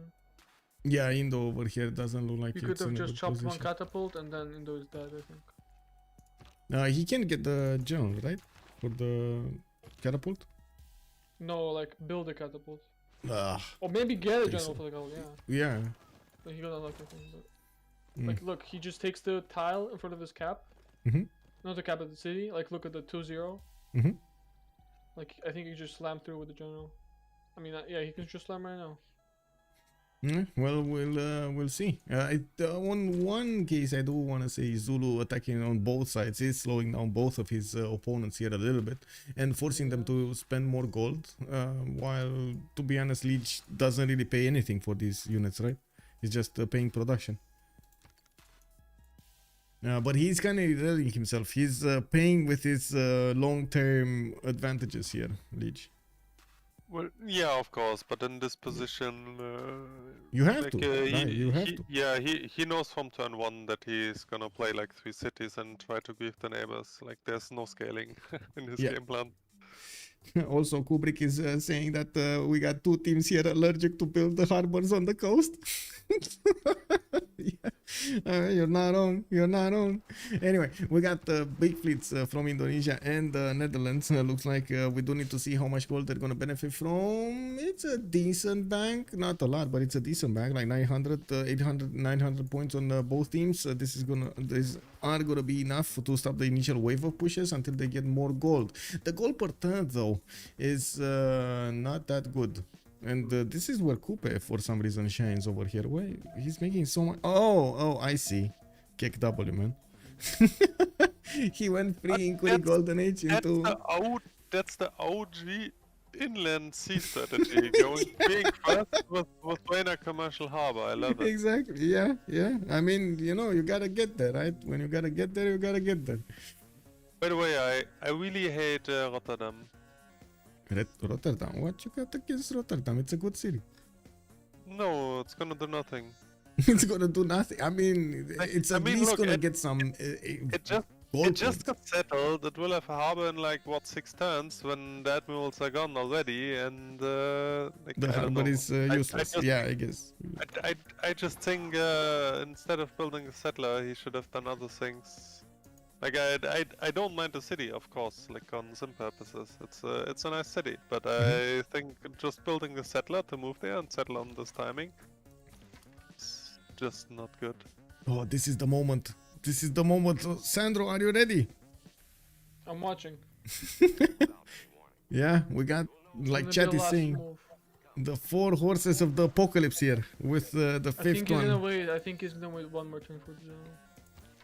You think he's gonna wait? I mean, kind of makes sense. Let's see. Let's see the attacks. I do also notice Hazaki is getting such a big fleet here. He's not worried at all about his northern front. Or well, actually western front, right? West, yeah. The Dark Riders. The cards, can I check please? The cards? We'll check whose cards. So he got both policies or on both commercials. Oh, asking about Coupe's what, the doubling? No, I don't think he has the double card on for commercials. Probably just the harbors. Doesn't make sense. Maritime maneuver production campus, not even. And there we go, the 4 horses go in, and Heimerdinger is gonna get the pillages from his opponent's territory, and that's actually gonna fund the wars here. Oh, beautiful move from Heimerdinger. Yep. I mean the cities are on the north side. Like he will just upgrade a cavalry and then there's no way the horses can slam. But he's still gonna lose a lot of tiles and give over pillages. Yeah, these 2 mine pillages are so important right now. Oh, Ziggurat pillage as well. Look at that, 333 gold just funded by Hazagi over here. You know, we used to have signs whenever somebody, like the state would make a road, it would say like, your money is here. You know, basically right now they could just put Indonesian boats with Hazagi's money is here. You know? Hazagi supported this move. Yeah, Hazagi. Yeah, Ziggurat, yeah, looks like also battlecruiser Maori. Yes, I did see that. We have anything to catch up on chat over here? Yeah, No. also, especially in this combination, like Ziggurat give gold, and then when you try to kill the horse, you just move on the farm and heal up, right? Yeah. So maybe it's Classic. actually very deceptive when getting pillaged, if you think about it. Yeah, classic. Even Road, hello there, sir, and welcome. Oh man, I gotta say, Justice, I'm so happy. I finally fixed the freaking YouTube thing over there. Oh my god, the button for subscribe wasn't there. The join button actually on my stream wasn't there because of some weird eligibility process. And I fixed it. I fixed it! Finally. Yeah, congrats. Yeah, Like, I don't know anything about this, but yeah, no worries. We got Kree over here with God of Open Sky getting his markets going. He didn't actually explode with gold, only 36 gold. I'm not surprised, it takes him quite a bit of time, and he's not running externals. He's on internals. Well, let's actually see the moment. We got a fleet here, instant fleet generation by Netherlands. it's hard upgrade, right? Or is he on max? I don't think he's on max, no? He's hard upgrading. He's No, barely he's on feudalism. zero. Yeah. And I think he doesn't even have melee, does he? Can you have him? Trying. No, he doesn't. He doesn't have melee, and he's hard upgrade. Yeah. So we got Indonesia here on Freritos de la Vega with so much gold. They can upgrade whatever they want. They are upgrading Hazagi, by the way. They're upgrading everything in Hazagi's territory without marks or with marks? With marks, okay. No, With the guy marks. has marks. Yeah. Okay, and then we do have immediate upgrade here from Tiris. They managed to get there at the same time. While still we got Liege banging on Tiris' doorstep. I gotta say, this is turning to be quite a bit of challenging match for Tiris here. And maybe you can give us a little bit of insight. How are you managing 2 fronts at the same time? How are you trying to prioritize units, where to watch, when to watch? I would generally say Sandro can say a lot more about this. Yeah, Sandro, you here? Yes. I can even see him just standing up from his chair or something with a donut in his. Yeah. What's going on? I just got my pizza from the oven, so I see. That's why. See, we were smelling some good stuff over there. Okay. The big What was the question, question Sandro. again? Big question. Now that we do see Freritos on two front lines, how do you prioritize, especially at this high level of competition, dealing with both front lines? So where to watch, when to watch, what kind of unit you're gonna want to take a look at first, for example, and so on. where's the second front line? Northeast land. We got Maori here. This is not a front line. This is nothing. Just don't watch that side. Don't watch this side. Okay, Nothing can be immediately take a happening look. here. Nothing can Okay. happen here. Okay. I mean, something can happen. You can wrap around and hit the horse from 3 sides and take that one down to the north. You can hit it with only 2 right now. Yeah. Well, Toas are coming out and these horses are gonna be nullified probably. -5 is deadly. Okay, we got Maori with Sumeria. Sumeria has 2, 4, 5, 6, 7, 8, 9 boats, while we do have Maori with only 4. Doesn't look like they invested all of the gold they had on Sumeria. On Kupe here. Let's see where they're putting the gold. They're upgrading something in Indonesia's territory. I think Titits has no mercs as well, right? Tirits. No. Yeah, He so they doesn't. can to limit gold usage to the minimum defend until he can upgrade west. Yeah. Looks like The he's same for also. Pompey, by the way. I mean, Pompey obviously has military over. Yeah. Over the guy, but what teams kind of want to do in this situation is just upgrade the bare minimum to like not lose free wills. Obviously, wait for mercs. Because like without mercs, the cavalry is 180 a piece. That's expensive. Yeah, it is very expensive. Even with mercs, it's actually very expensive Yeah. to Not upgrade wrong. Muskelis, but Okay, so Tirit's got a message that he has quite a few problems here on his west side. It looks like also the Sumerian caravels cannot attack into the Maori units. The Toa bonus doesn't work on the ships, if I remember correctly, right? yeah, Zagi doesn't have an admiral by the looks. Can we take a look at medieval admirals, by the way? Are they even all gone? Oh, they just bought Zenki for Maori. Or did he teleport it from somewhere? Because it just appeared over there. Let's see. They're just No, picking them up. Still up. Okay, so there's Okay, one on yeah. Samaria. There's Yeah. 2 on Cooper, I think. What? One, oh no, 2. Yeah, he that's picked. only the thing here. The other one was Seno. Okay. Yeah, but it's So still good. He's Samaria getting a has one. free caravel. It's still good though. Indo has one. Hmm? Cooper's and then there's still one up for the grabs. So Netherlands didn't pick one. Netherlands has he's on 4 points at 10, 50 out of 75. He needs 25 more points. And he Oops. can't project for it. 7 So times. I would like to see if Indo makes an effort to deny. Uh, He's just no, he's rebuilding getting funds. yeah, he's getting quads just the same as Netherlands. And I gotta say the boats of the Zevens are stronger if they do have an admiral. If not, Indonesian Jongs are just as strong as the Zevens. Kree over here, which was a big question mark. Kree and Julius Caesar. Kree is not doing any kind of war. He's getting his sim up, he's getting his gold per turn, he's getting his cities out. He's the only one in the game with 6 cities. And while we do have 5 on the next ones up, Persia and Julius Caesar. Also, chat was asking me, what is going on with Julius Caesar over here? What is he doing? Well, JR, it looks like he's building up a fleet. That's what he's doing. Not enough gold to actually do something with the fleet. This is basically having a fleet to have a fleet, not really do anything with the fleet. Yeah, I mean having the pre-builds to come in later for sweep up, because it's more likely than not that these caravels will kind of keep trading out or stalemate. So the deciding factor is either if one guy gets figured and the other not, or if any additional player can land a flank attack, right?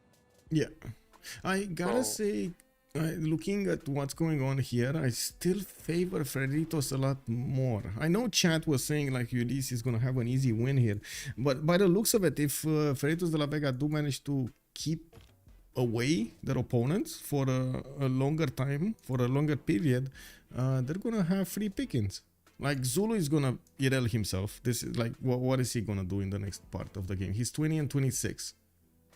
He's not gonna do that much. Then Kree's gonna get extremely big. Persia started off with encampments, and he's doing some moves over here to get a war, but he now is barely starting to get his extra settlers going. So he's slow. Rome getting caravels. Hard building 7 turns caravels. This is okay.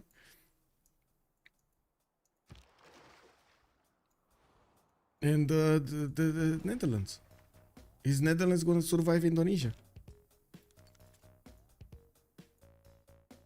So From many this questions. point, probably. But the thing is, I feel like Ulyss kinda has to outstart their counter opponent. Like if you compare Netherlands to Indo, it's not really enough.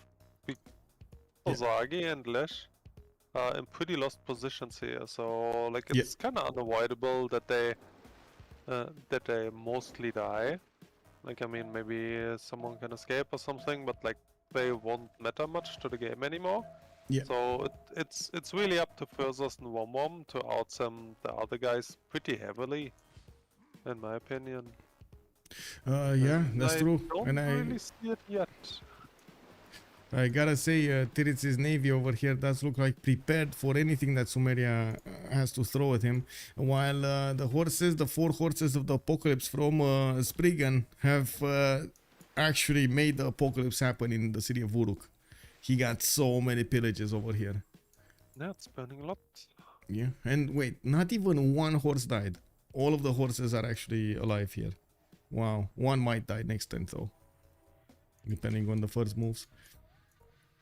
Anyway, Zulu also, I gotta say, he's moving army after army after army towards Indonesia, but it doesn't look like he's breaching the defenses, and Indonesia already has his unit strength quite high, with the garrison being put up to 49 at least.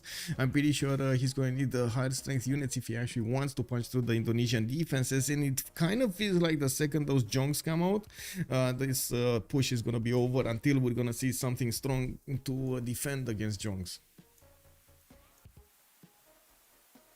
Also, no casualties, a successful raid. Yeah, exactly, right? I put 30,000 on FTLV because they are playing against Ulyss. Oh, I see. Wow.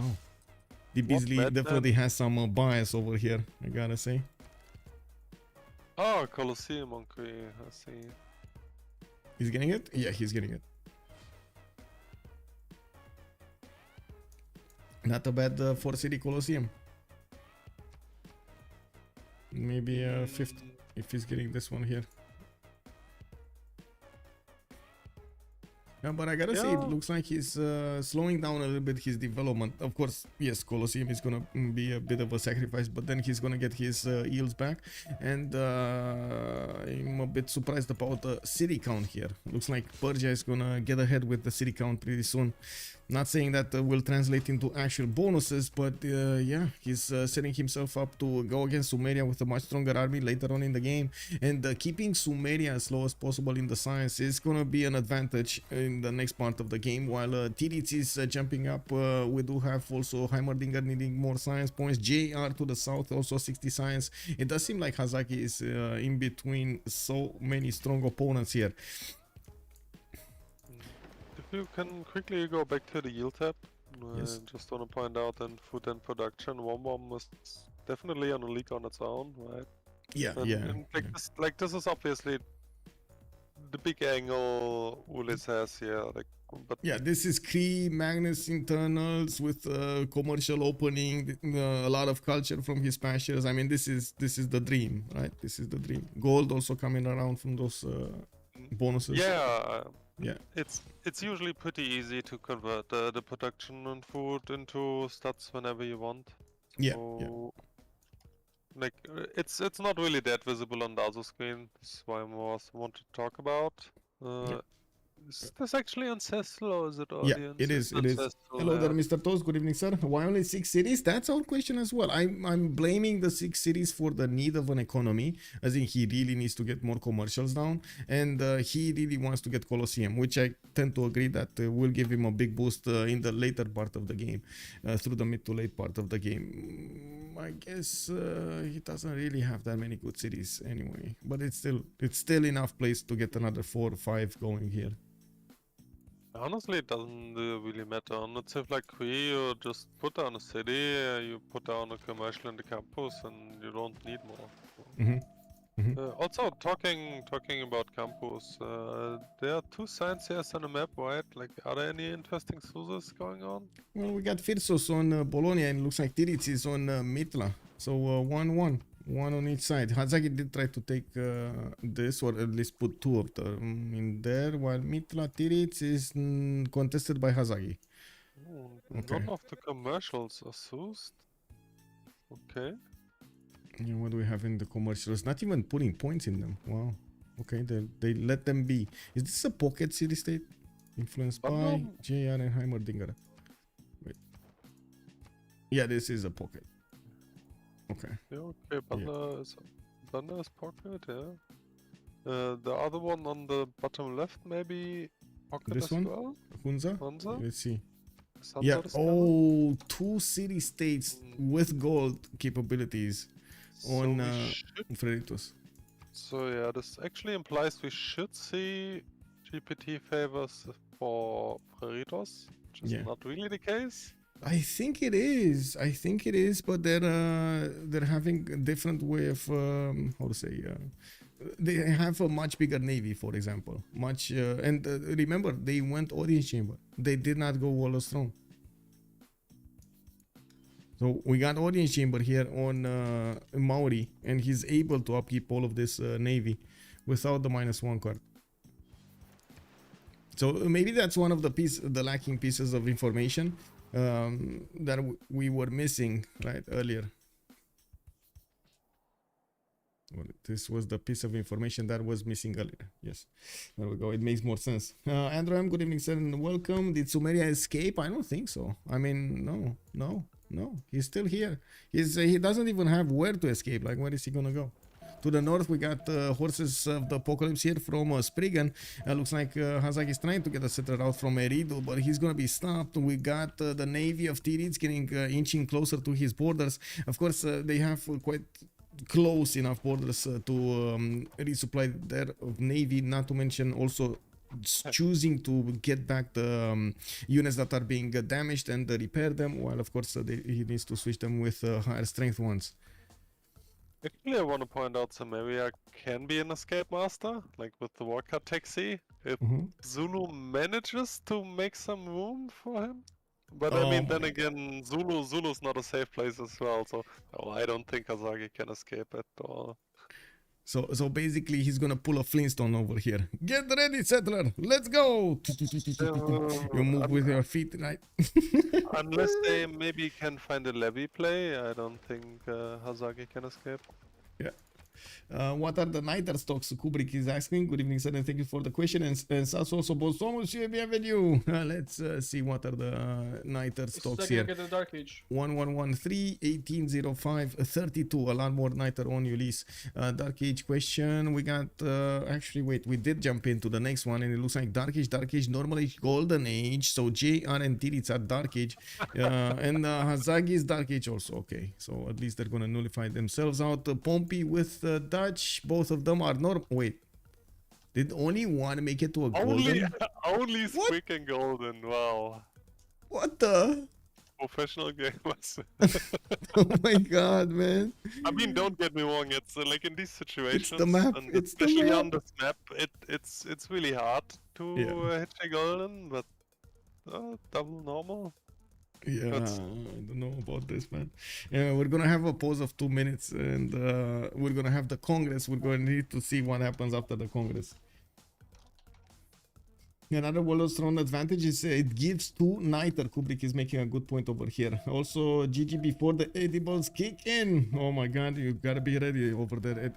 I guess ready for the kick. Okay, so let's see. I think it's over. It's over? It was Wow. over like 10 turns before. Okay. 10 turns ago, but I don't know. So let's see. Ivory Digital Dystoria. Can you give more details to why that? Yeah, Okay, maybe wait, elaborate. Okay.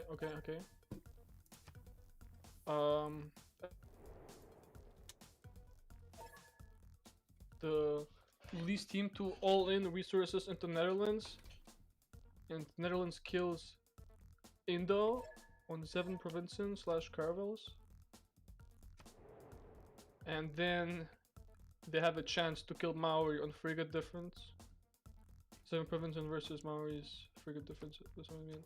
Yep, be right back. And just tell Hazaki. But now that Hazaki upgraded and is losing on the Maori front, Netherlands is gonna lose too. And Legion Zero and Kree is AFK, so it's over.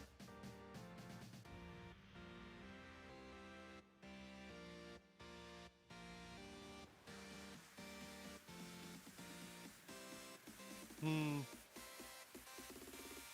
And But yeah, that was visible 10 turns ago. Yeah, I was talking about the bit with Hazagi and Leash are like dead weight.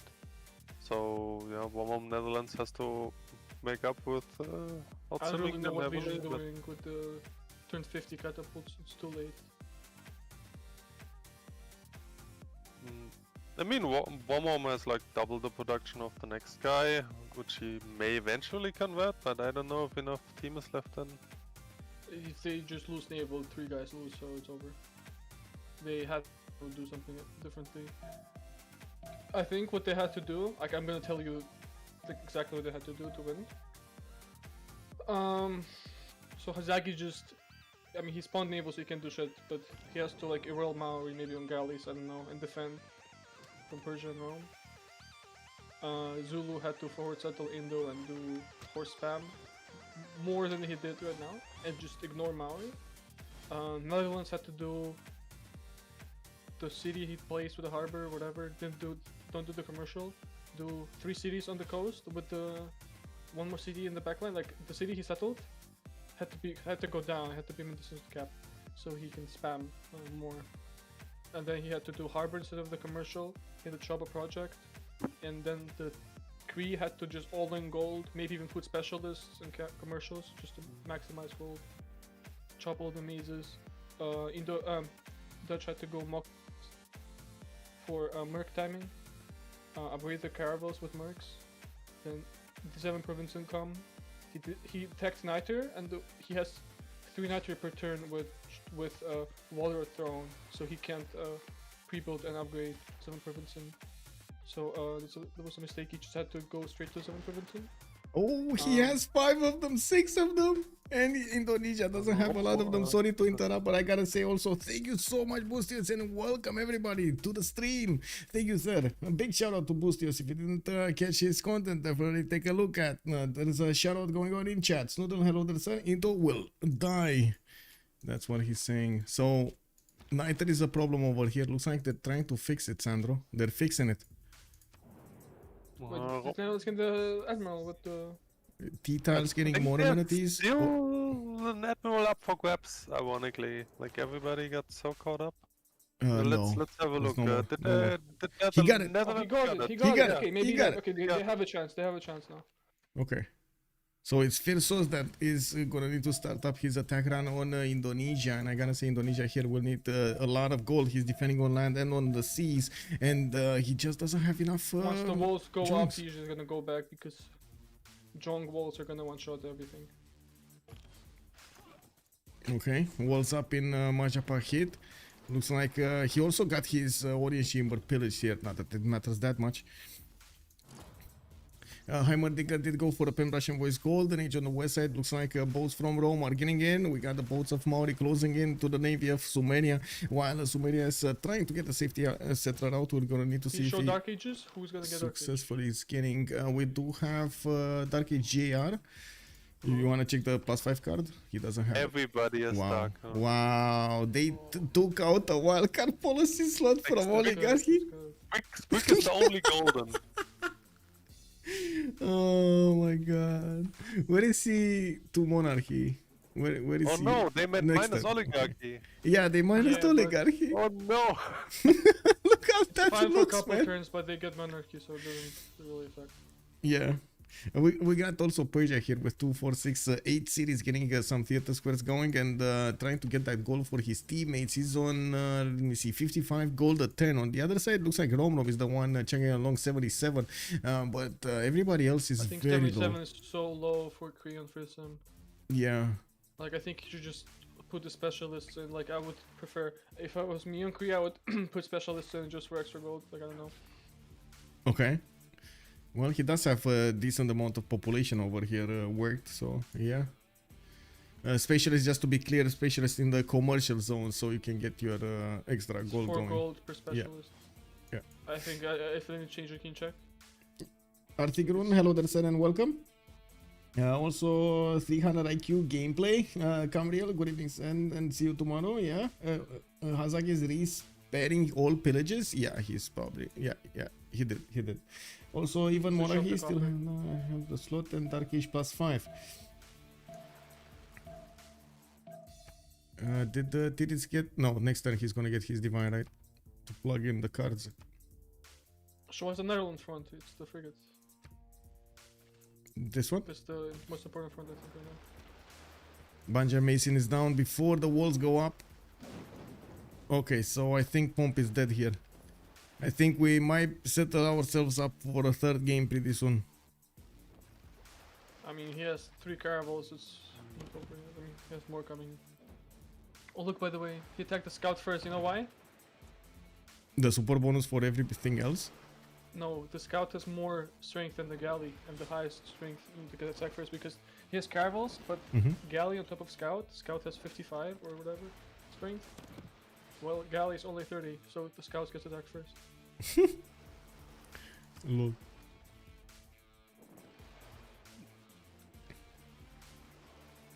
I gotta say, usually we do see a lot of support units in the water, just like Maori did over here with the scouts, but we don't really see that happening in either fleet here from Indonesia or Netherlands. It's probably just they just didn't have enough time.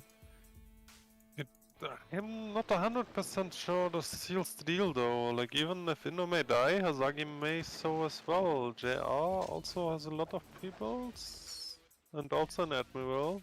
So Zaki's like, escaping. He's not gonna die in time. where should Hazagi escape? He to the corner. It doesn't matter. Still gonna win enough time. No, they're taking out Rome City, Venice. Looks like that city's gonna get walls if it's not gonna die this turn, and it's not gonna die this He's turn. still gonna die. Still gonna die through walls. It's too low. You think they're just gonna Add the farm sacrifice to it, everything? add the Yeah, farm. I guess. It's 20 strength. It's still gonna die. Yeah, I it mean, kind it of looks like made Indonesia did. 15, but I don't think they CC when Indo dies. Yeah, I mean, if they do manage to take out Hazagi, and it's gonna go into a 3 versus 3, that's gonna be good. We got a 3 on the west side, 3 on the east side, right? With Hazagi and Pompi that were the intruders. It's saying that if Indo dies, it is a GG. Well, let's see. Let's see if they consider it is a GG. I would imagine they do want to exhaust all options before they make a decision. Like that, especially. This is the final. Like, you know, you gotta take every chance you get. We got more catapults coming up from Zulu going against Ternate. Looking at the point screen for the science, Rom did manage to get a lot more science than his opponents, 87, and we do have Firsos right next to him with 90. He's in a normal age and he's making 90 gold, 90 science at 10. By the way, this campus right here, man, 24 science campus in Groningen. Nice. Okay, we got more junks from Pompi, not a lot of units to actually escort them, and the city of Ternate does seem like he's getting sieged over here pretty soon. And we just have a few boats available for him to defend with, and you do see the strength of the 7 provincials. Does seem like it's melting all of the boats of Indonesia when they get close. It's just a matter of time until this fleet is gonna die here.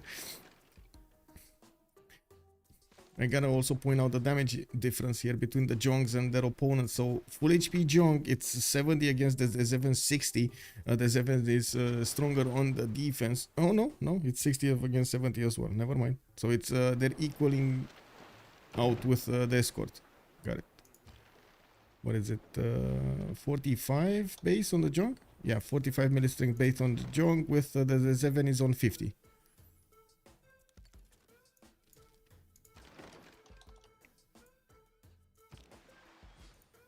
There we go. The 7 is strong. Yes, it is strong. Also, Daniel Dingo, good evening, sir. Dark Age Internet trade card on Cree. Oh, what? Check. Internal trade card for Cree, you mean? Let's see. No, he's building settlers. It can't be in. No, he's not. Listen. No, Why does he have no Dark Age card then? he He's doesn't. building settlers. You Oh can wait, tell. I thought we were looking at Dutch cards. Never mind. Oh, No, Dutch that, cards. that's Let's see. actually normal. Yeah, he's normal. He doesn't have, and he doesn't even have monarchy. This is actually hurting Firsos quite a bit that he doesn't have the cards. He's only running on 3 cards. Anyway, this fleet looks like it's taken down. Like Pompey, I'm pretty sure he doesn't have enough strength to put up a fight here. Losing Any 3-4 progress? boats. Is there any progress on Hasagi's front? Let's see. Like, are frigates there for Titits? No. They're coming in. Let's see next turn. Where is it? Where? Bro's working. I think he already has it. Yeah, he has it. It's just a matter of getting the gold and the niter. They do have niter. Pompey has niter. Heimendinger has niter. JR has niter. A little bit. He doesn't need a lot of it. Just like 3 frigates, and this is gonna be over soon. Oh wait, 4th city from Sumeria, inland. Okay. Yeah, he just wants to postpone his death. Yeah, and it looks like Venice survived. Sandro Games. I don't know, man. Big comeback over here. Venice said, I do not trust the Sandro Games. He does not know the game. And, I can actually survive in the harshest conditions. What do you say to that, Sandro? Hello? Oh. Oh wait, it upgraded the sword. Okay, of course it survives still. I was saying if it doesn't do, I mean, it had only walls up.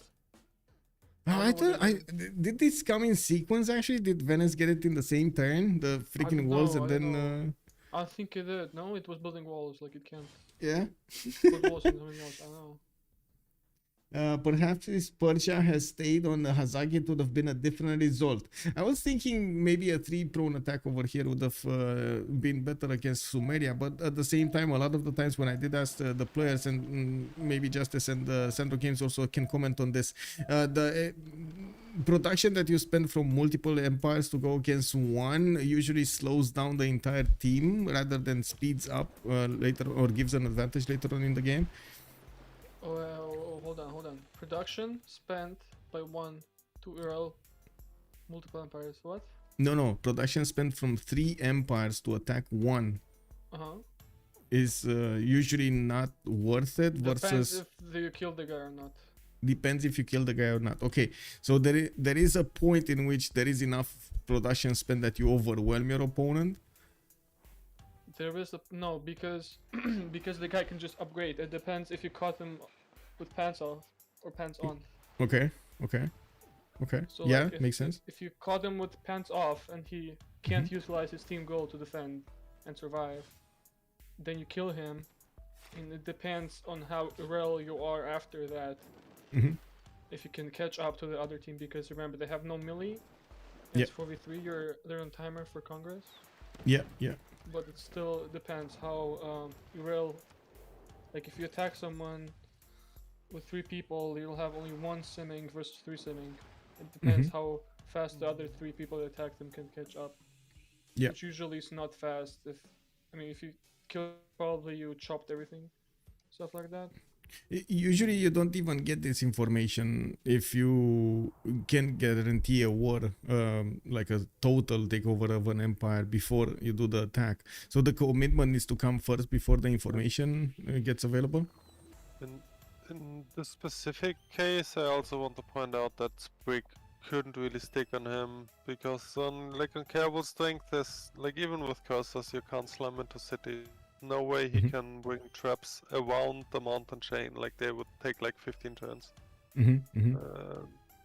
Like okay, maybe not 15, but it's like it has Yeah, to yeah. walk It around takes quite long. a while. Yeah. And that did, like at these timings there are no melee engineers for stuff like this, so Sprig really had very little options other than sending some horses to grief. Yeah. Well, he still did well over here. Griefing and slowing down Hazagi, taking the goal for his teammates and allowing them to upgrade the boats. Now I think Maori just overwhelmed Sumeria. And this is well past that point in which Sumeria can react to this.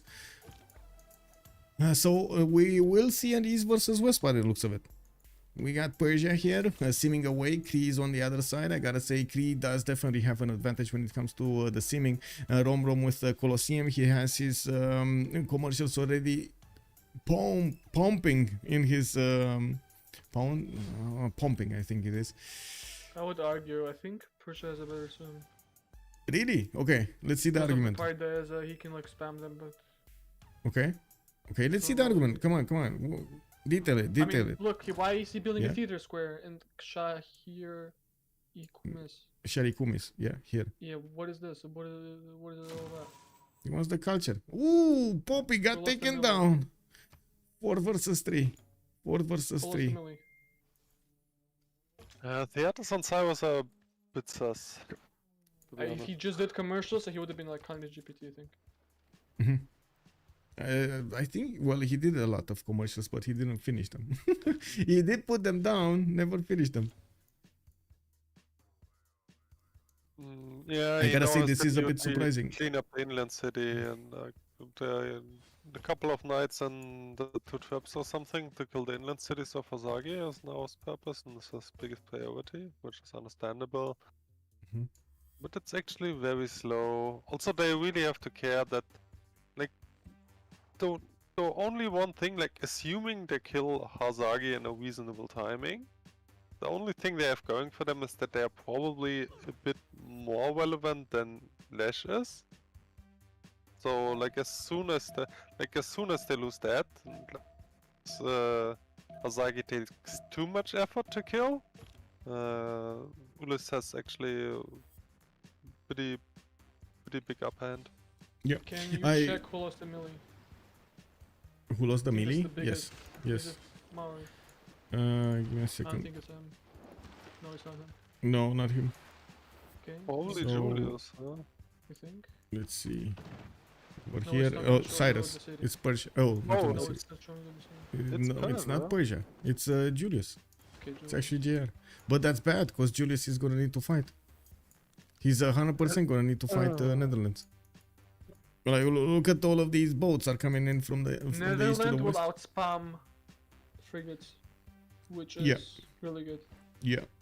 And I gotta say, looking at the remaining stats and production numbers on Freritos de Vega, I find it unlikely that even if they do take out Sumeria, they can come back in the game. I think Yeah. that terracotta is a grief. It's a grief. Whoa.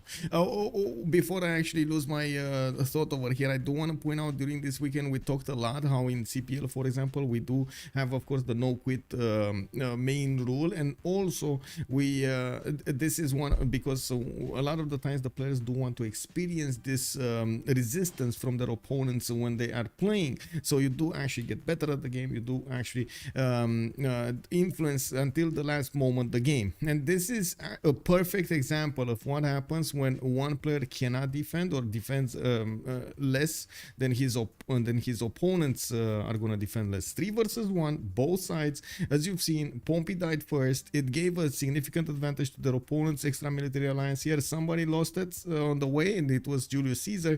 And then on the other side, their opponents are still spending production points and goal points into taking down their opponent. This is slowing down everything across the board on Freritos de la Vega's team.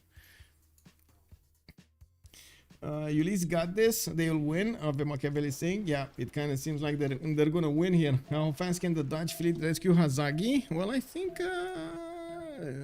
it's gonna be met in the front line by Rome here. And looks like Rome did go for... Wait, why does he have a promotion on every boat? He gets double experience. Well, yeah, but he didn't really fight anything. Anyway, I mean, he fought he killed the something here. city-state. Yeah. What is this terracotta Nasagi, by the way? I Is know, it I just think for it's a grief. denial? I think it's a grief. I think it's too much investment. I think Ulyss should have built it instead. Well, to be honest, if this came like 6 turns earlier and he still had a fleet, he actually had a chance. Maybe. Yeah. I think It just came too late. he'd be better off building some builders and chopping walls or something. I don't know, not this. Yeah.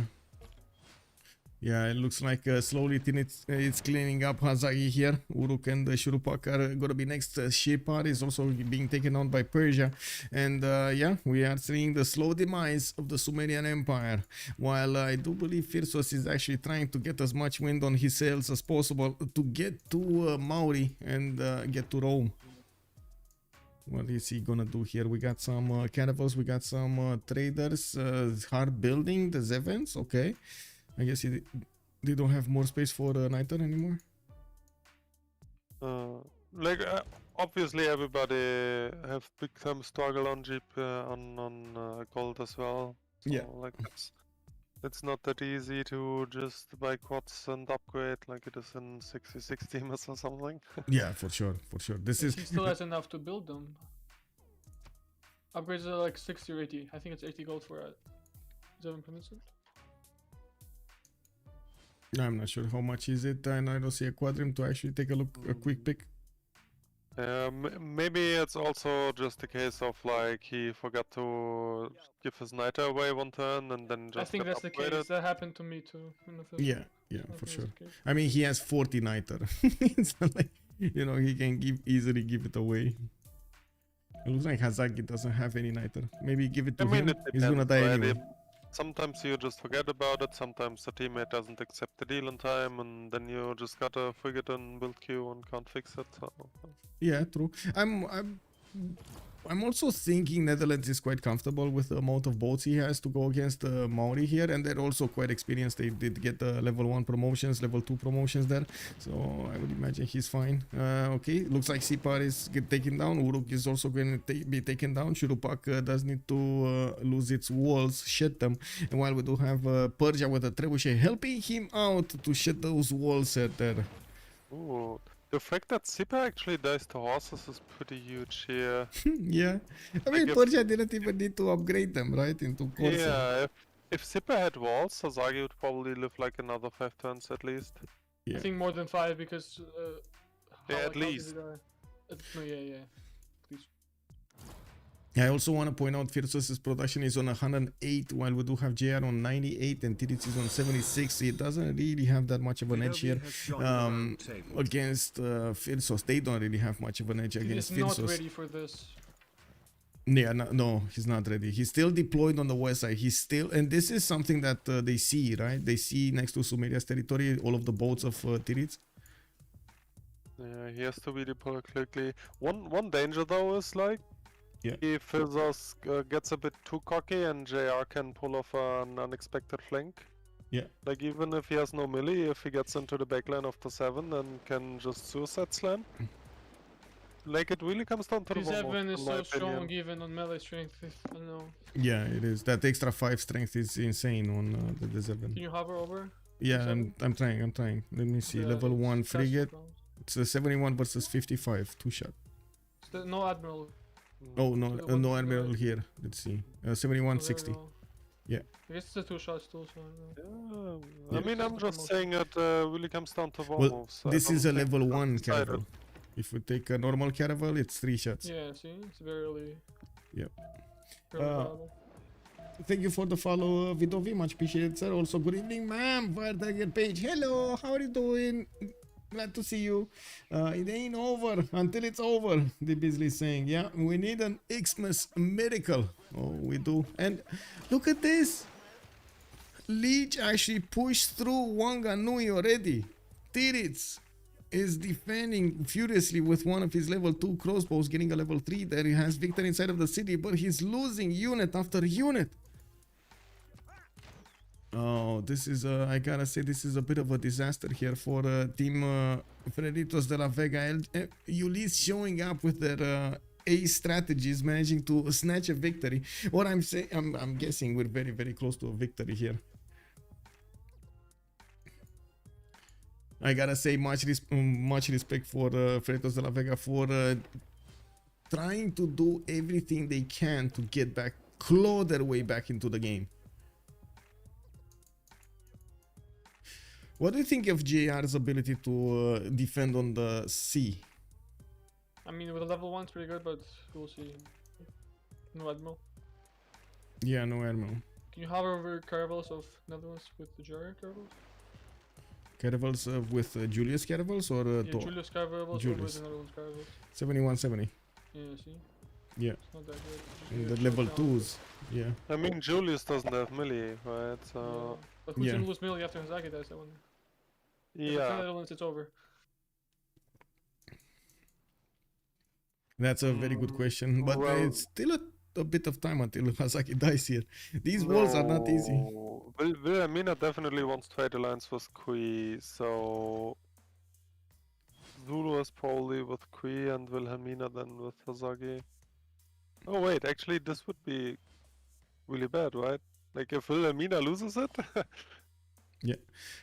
Persia should have raised that city. Sipar, he's just keeping it. It's fine with the loyalty. This one is a bit problematic, Uruk, but it's the capital and it's not like you can actually raise it, unfortunately. It is what it is. Sumeria has the city Shurupak, which is getting attacked right now, and it looks like Heimerdinger is trying to get in that trebuchet, making space, getting the knights forward so he can move in with the trebuchets and shoot down the defenses. He does have a El Cid as a general, which will definitely be helpful here.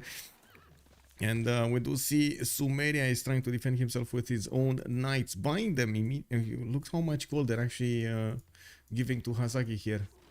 The For the more naval fight. resources, naval fight. Let's see. The more resources they spend on the defense of Hazaki, the more resources their opponents are gonna spend on the offensive actions. This is a grinding war here. Take the tile, no! No, too late. Not that one! The body, yes, that's the ocean tile. This one, yeah. Okay, I guess he survived, he was lucky. He could just kill the... There are you still can quite a double few slam- events, by You the can way. double slam the ocean tile with caravels and double slam the bottom one with the... No, he wasted the frigate. I guess it's fine though. There are more frigates coming from Kup. Yeah, he you has know, 2 more. I don't- think he can take out another know. caravel here. He can, yeah, but... I don't know, I think he should have just pulled down. Wait, caravel. Oh, he did have a caravel fleet. I was for a second there. I thought he actually got some cheeky bonus for the culture. He's 55 culture. Where is Firsos getting so much culture from? Traders? Traders, I guess. I mean, Cree does he traders, have that look. many? 1, 2, Cree traders. 3 traders. Cree I mean, traders. no, Up, no. up, Oh, one, yes. one, one, Two. 2. Okay, 2 of them. And Yeah, Zulu trader one probably. yeah. Yeah, but honestly, I think Kazagi is actually Firsos, Millie. This is why they buy him chariots. To keep him alive. Well, yeah, you need to, right? Force Persia over here to deploy as much. Because if he actually takes out the trebuchets, Like- Persia cannot do anything about it. Yeah, the thing is... I mean, theoretically they can swap around, but this is always a huge burden. Like, if Firsos loses Millie here, I think Ulyss is in great danger to lose this here after all.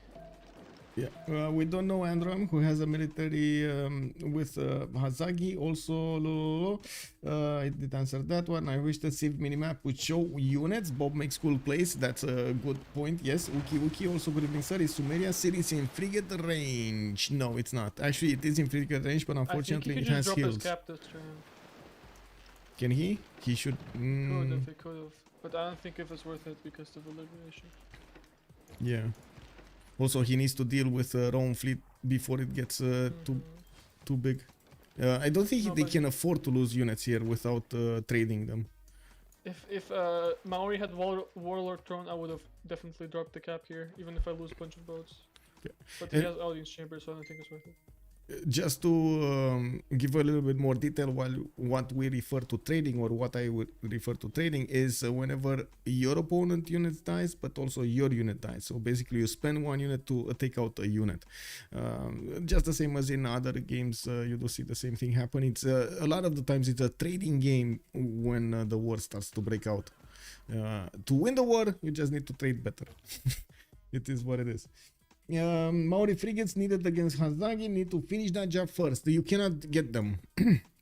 There are rainforest towns and hills to the east of Shurupak, and that actually blocks any kind of attack from the frigate from the coast on the city itself. Only Persia can actually attack with the trebuchets against that city's defense, and that is the strength of Sumeria right here. That's why they are investing as much as they can into the knights, into these heavy chariot pies, even though they could definitely spend more gold on getting more boats for the Netherlands.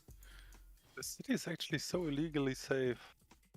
Like you can't shoot with the trap only from first thing.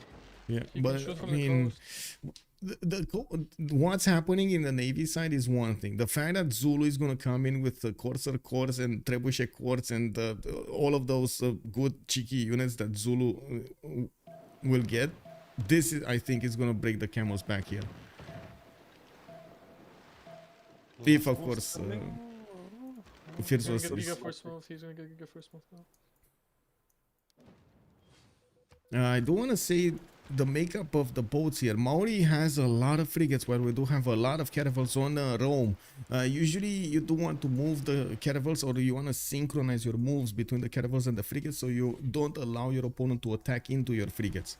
So I think this is an extra difficulty here on them to synchronize.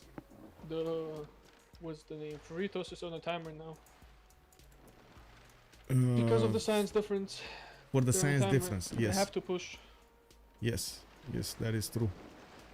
Look at Oh, this. No what melee would- has to do 3 hits. Where would you put the threshold of they cannot come back from? Oh. Okay, it was the fleet. Whoa. It was the fleet caravel, but I think Rome is gonna lose a bunch of caravels this turn. Yeah, JR's pretty much going all in here. Yeah, I mean, as I but- said, they have to push now. They have to all in. Because yeah, they're but look at timer. these boats. The Zevens did not shoot, by the way. All of these. I know. Some That's of what I these. said. did. Because Yeah. I said the Rome is gonna lose all this fleet right now. Yeah, this is extremely dangerous. They should have last moved this, then it would be fine. But I don't really know what they did. Really. There is a new fleet getting built here. In Netherlands, I noticed put into the queues here his caravels and the Zevens, and I would imagine he already has the card. Prescience, there we go. He's getting the 100% production towards these You know boats. why? Yeah. The difference? Because he's Waller Throne, while Maori is Audience Chamber. So look at Yeah. this. Yeah. 4-turn frigate, terrible. What is this? Yeah, He's and just look, guys, he actually chopped. he can't chop. He can't chop the deer because of. You cannot chop the deer, but he chopped the forest. Dead. Yeah. Can you check the admiral? Is it the yeah. Ironclad? Yes, the Isun Sin is the next one, and was the next one, but let me see if it got picked here. No, I don't see him. No, it's still there. It's still there. Netherlands actually has 13 points a turn. He's gonna get there if You know nobody why? projects Because it. he took Indo, and Indo had both campuses and harbors. Yeah, so That's why amazing. he has so much. Yeah, amazing. Let's see the war front here. I gotta say, like you said, Rome just lost half of his fleet because he pushed in. I do also want to point out the patience that Firsos did show us here, trying to move his fleet back, keep alive as many as possible, and then shoot back to take out as many boats of his opponent as possible. Now, this is the trading game. There was a much bigger fleet on Maori and Rome, and it looks like Firsos is recognizing that he's gonna need to turn tail and get back into his land, reposition, resupply his boats with new ones, his fleet with new boats, and wait for Zulu to push into his opponent with more strength, definitely with Zulu's trebuchets and his ability to get the Corsair Can you soon. check if Diplo Quarter is on the hill? Diplo Quarter is on a hill. Yes, it should be. Yes, it Okay. is. So still attack. he can still attack from the 1-1 here. There are 3 good positions for trebuchets to attack on that tile, on the capital. Mhm. which is pretty good. But I don't think you should take the cap because it's gonna get liberated. Ooh, Hazaki strikes back, gets back the city of CivFR. Yeah, and wait, okay. Let's slow down a little bit here. Gold per turn. Rom and Freritos doing very well. 300 gold per turn in between. Looks like in total we have about the same gold. A little bit of an advantage here on I would say actually on Ulyss, on Freritos, but it's fine. Production wise, Rom is more production almost than the enemy team combined. Oof. Not to mention the food, man. 240 food. Like you said, he's in a league of his own here. It's basically, you know, everybody else and Rom. Yeah, also, like, what now Shuropak seems to be simply unpushable, so, like, if Yeah. they don't kill Azagi, I think that's a CC angle after all now, yeah. Yeah, they won't kill him. And the problem with not killing him is actually twofolded. Not only that he's gonna keep alive that military alliance, but he's also gonna be so annoying here. They wanted Persia to be freeze him, right? Just like Kree. And they're not allowing him to do so. Look at this knight. They invested so much into those units and now they're paying off.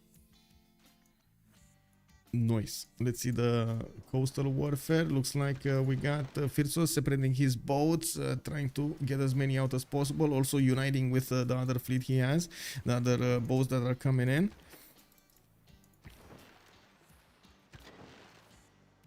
Okay, we got some walls. Zulu deploying catapults next to the coast so he can defend himself against an attack Maori's if Dark Age, needed. right? Maori, yeah, he was, I think, has but some I'm gonna longer- double Maori is check. dark, Yeah, dark. Wilhelmina is normal. Yeah, Wait, Rome is dark too? Yeah, Rome is dark too. Oh, Yeah. that's why he's hitting so good. Even without melee, he has a melee because it's dark. yeah. So that's why. Yeah, the good old many- suicide playing. I mean, to be honest, this can go sideways really quickly here. By the Dark looks of Age it, is really good. I think Rome is still fine then. I didn't realize it's Dark Age. Rome over here is lagging behind Maori's boats. And the closer they get to Netherlands borders, the faster these boats from Netherlands are gonna rejoin the fleet. And Maori just doesn't have enough boats in production. Like what? Another 2 boats? That's not enough. That's I not think enough. it's the time that Netherlands sends all of his niter and starts doing Yeah, quads, if he's- possible. Yeah, there we go. 0 niter on him. 0 niter. He Maori gave it is away. also losing cities to Zulu. I think it's a last-ditch effort. Like they will just suicide all their fleets into Netherlands, and, Mhm. like as a male heavy play. And if they lose all, ICC. Yeah. What I It predict. depends if Ulyss does the correct war moves because he has been losing Felix so far. Pulling back. I just think it's a Hail Mary play. Like, I mean, look, they have 4 caravels. Netherlands has 6, but he's gonna lose 1.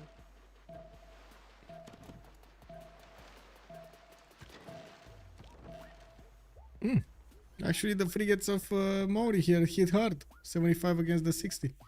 So both of them are two-shotting each other here if they get close to each other. Oh, quick shift enter from Freritos getting out of the way. He got as far off as possible here, waiting for his other boats to join the fight here. He's playing the safe route, right? He's playing the safe route.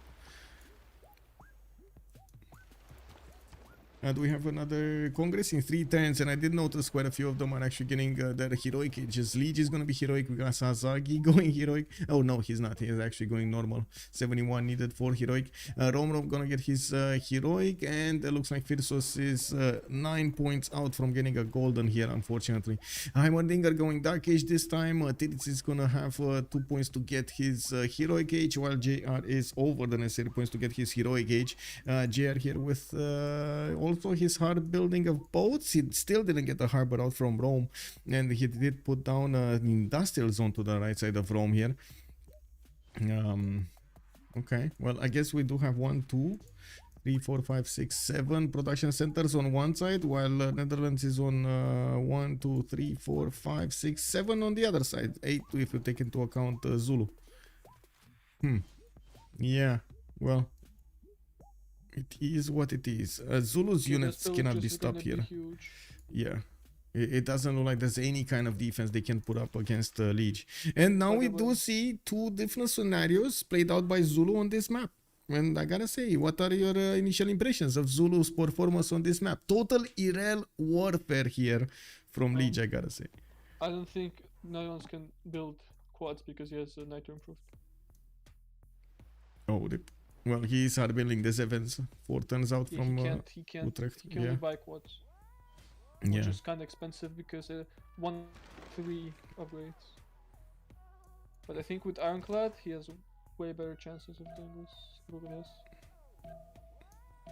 Yeah, let's see the lance moves. Is he gonna move? Yeah, he's moving. He's moving. This is the counter attack of Netherlands. Kind of looks like it. He already has enough mass, I think, to push back. Just be How careful much? with Ironclad. How much importance did you put on the first moves on the sea, Sandra? We know On the you. sea? Yeah, a lot of the times It's- you played I and think won on the it's sea. pretty important, but like super annoying to play versus first moves. Like I usually never have first moves. It's super annoying because I have to last move. Shift enter all my units back and make a use of shift enter. It's pretty decisive in some moments, but overall I think it's super important.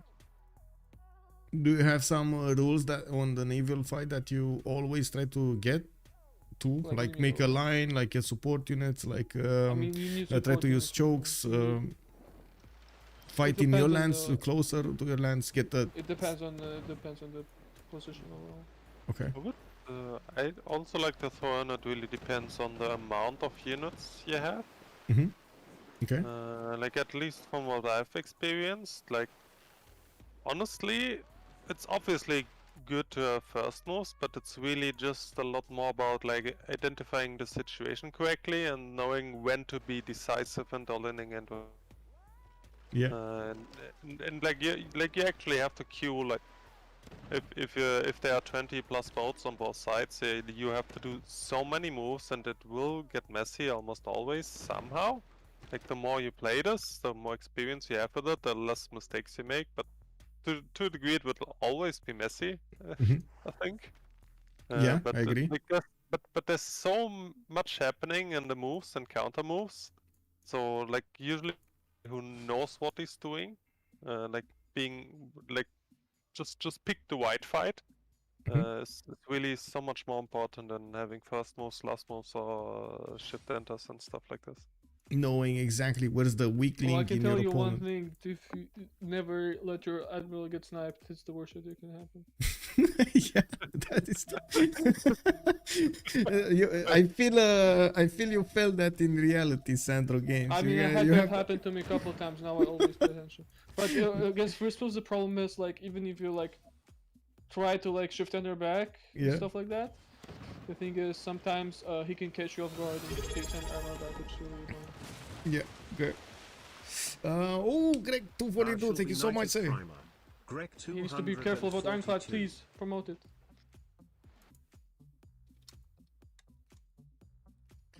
Looks like he's getting out there. I gotta say, they're still trading punches over here, and Rome with the Maori are not giving up. But I mean, look, they're too close to the land. He can just refill his shit. And well, Yeah, he can do this.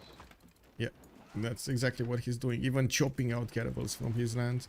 Getting those scouts in the water for the extra support bonus. In the north, Zulu has bunker down. Doesn't seem like he has that stronger of a capital, but I don't think he cares. He just took out Maori's capital. So even if the boats of Maori are somehow trying to get to Netherlands, his lands are dying. Yeah, this is all they have. Not so I think JR it's will help over really. Yeah, like Is JR doing something here? No, he can't. Jack Like, look at can't that do anything production. with. Yeah. no, he doesn't have really like. I there's think he's no- audience chamber there's too, no right? hope. Is he?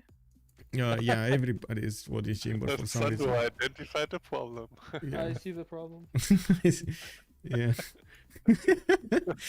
Oh my god, man. You know what? They nerfed audience chamber one single foot point and it dropped off from a cliff. So many ancestral hall enjoyers these days.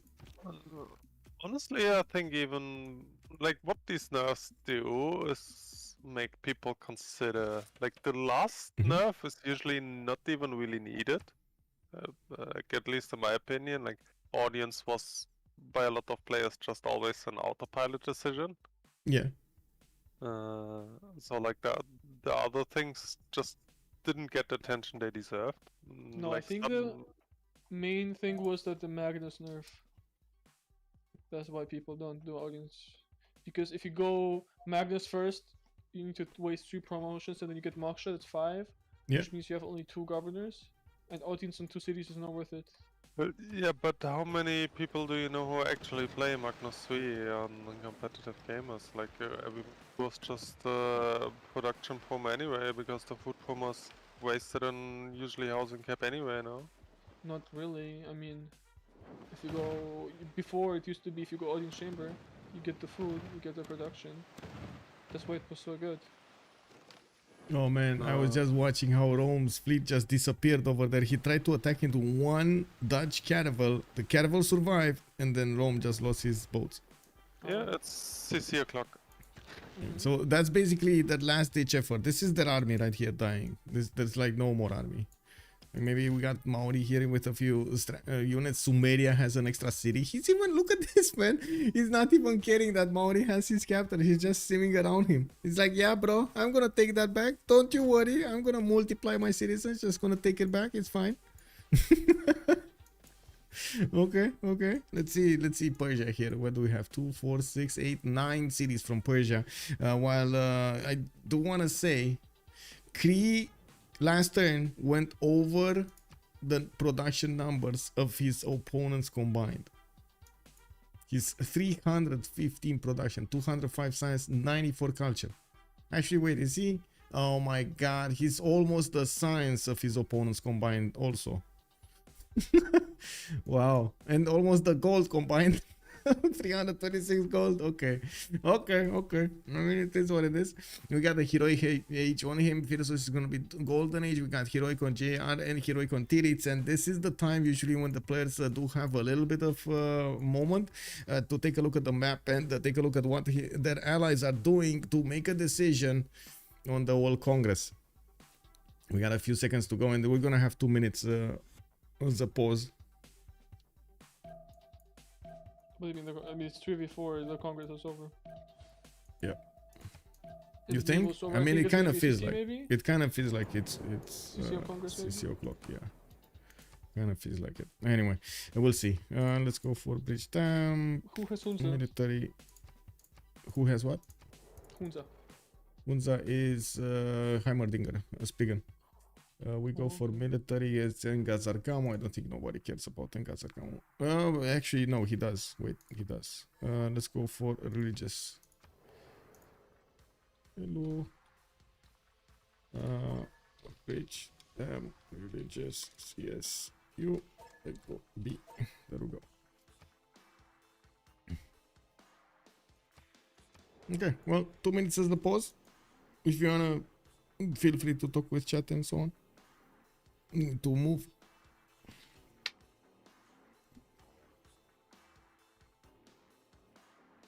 Can you show Ulyss?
Oh, that's a GG. That's a GG right there. We got a third game. Soon enough, we're going to have a third game. We're going to need to wait for them to actually schedule it. So we did have Ulyss fighting in the dirt against Freritos de la Vega on the Inland Sea and managing to win. Leech did manage to go against two of his opponents on the left and on the right with Zulu, and did manage to take over both of his opponents' empires, of course, with the help of his allies there, doing the naval warfare. We did have also Hazagi on the other side managing to stay alive so they can actually get this victory here.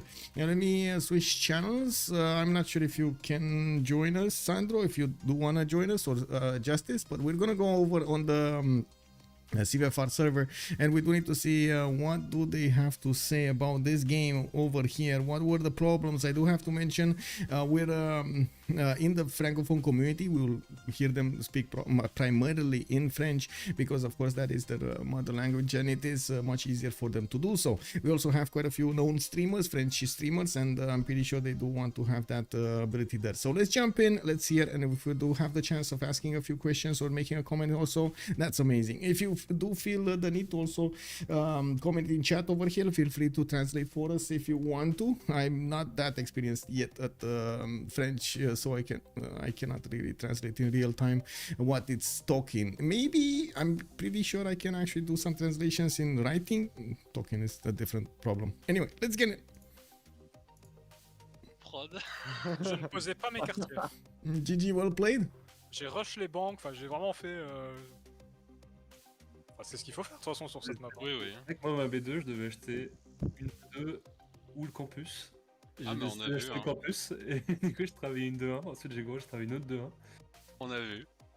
Et après, à un moment, t'as eu une 1-3, t'étais là. À un moment, j'ai acheté l'intro, je me suis dit, allez, c'est bon. Petite 2-1, 1-3 quand même. Ah, ça a fait des dépenses comme ça, putain. Ah bah, la 1-3, mec, c'est double de ma prod. C'est vraiment la map du pauvre, quoi. Eh, pas mal l'aménagement de la pierre, lège. Non mais merde. J'ai pas compris comment il avait eu autant de fois pour acheter sa galère tour, et ça Oh m'a fait chier. là là là là là là. Mais ouais, mais je suis décel. Il dit, il a déjà son panthéon, on s'en fout d'un piège de fois. Et moi, ils m'ont envoyé une galère sur un B2, ça m'a cassé. Alors non, je me suis même pas dit ça parce que je pensais à la galère, mais je pouvais pas faire grand chose d'autre quoi. Eh, c'était chaud quand même. Hein. C'était chaud. Hein. Moi, je vous voyais pas gagnant. Moi, déjà, moi j'étais déjà en de mode base. pourquoi il remap pas, quoi. Ouais voilà, de base nous on était ok par rapport à la map, genre je suis au milieu de deux personnes, donc Ouais, les deux navals. solo au milieu des deux navals, c'est parfait ça. Oui, mais mec, je dois Naval contre Indo, César, Maori. Ouais, Non, ça, on est d'accord. T'es là pour ça, quoi. T'es là pour ça, Féfé, au bout d'un moment. Ah, c'est pas une bonne situation du tout. Ah, je pensais, moi, que vous alliez pick couper over... Mais non, parce que Et bah. c'est une map où le naval est trop important pour que je le dodge. On est content quand ça arrive si je peux dodge naval. Là, c'est pas le cas. Là, si je dodge naval, Pompi meurt pas, Azagi meurt, là je meurs, Persa Cap. Ah, mais là...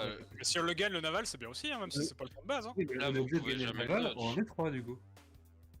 Alors, ok, il y a une Oui, mais pression. il y en a deux qui prennent des unités Zulu aussi, il faut prendre ça en compte.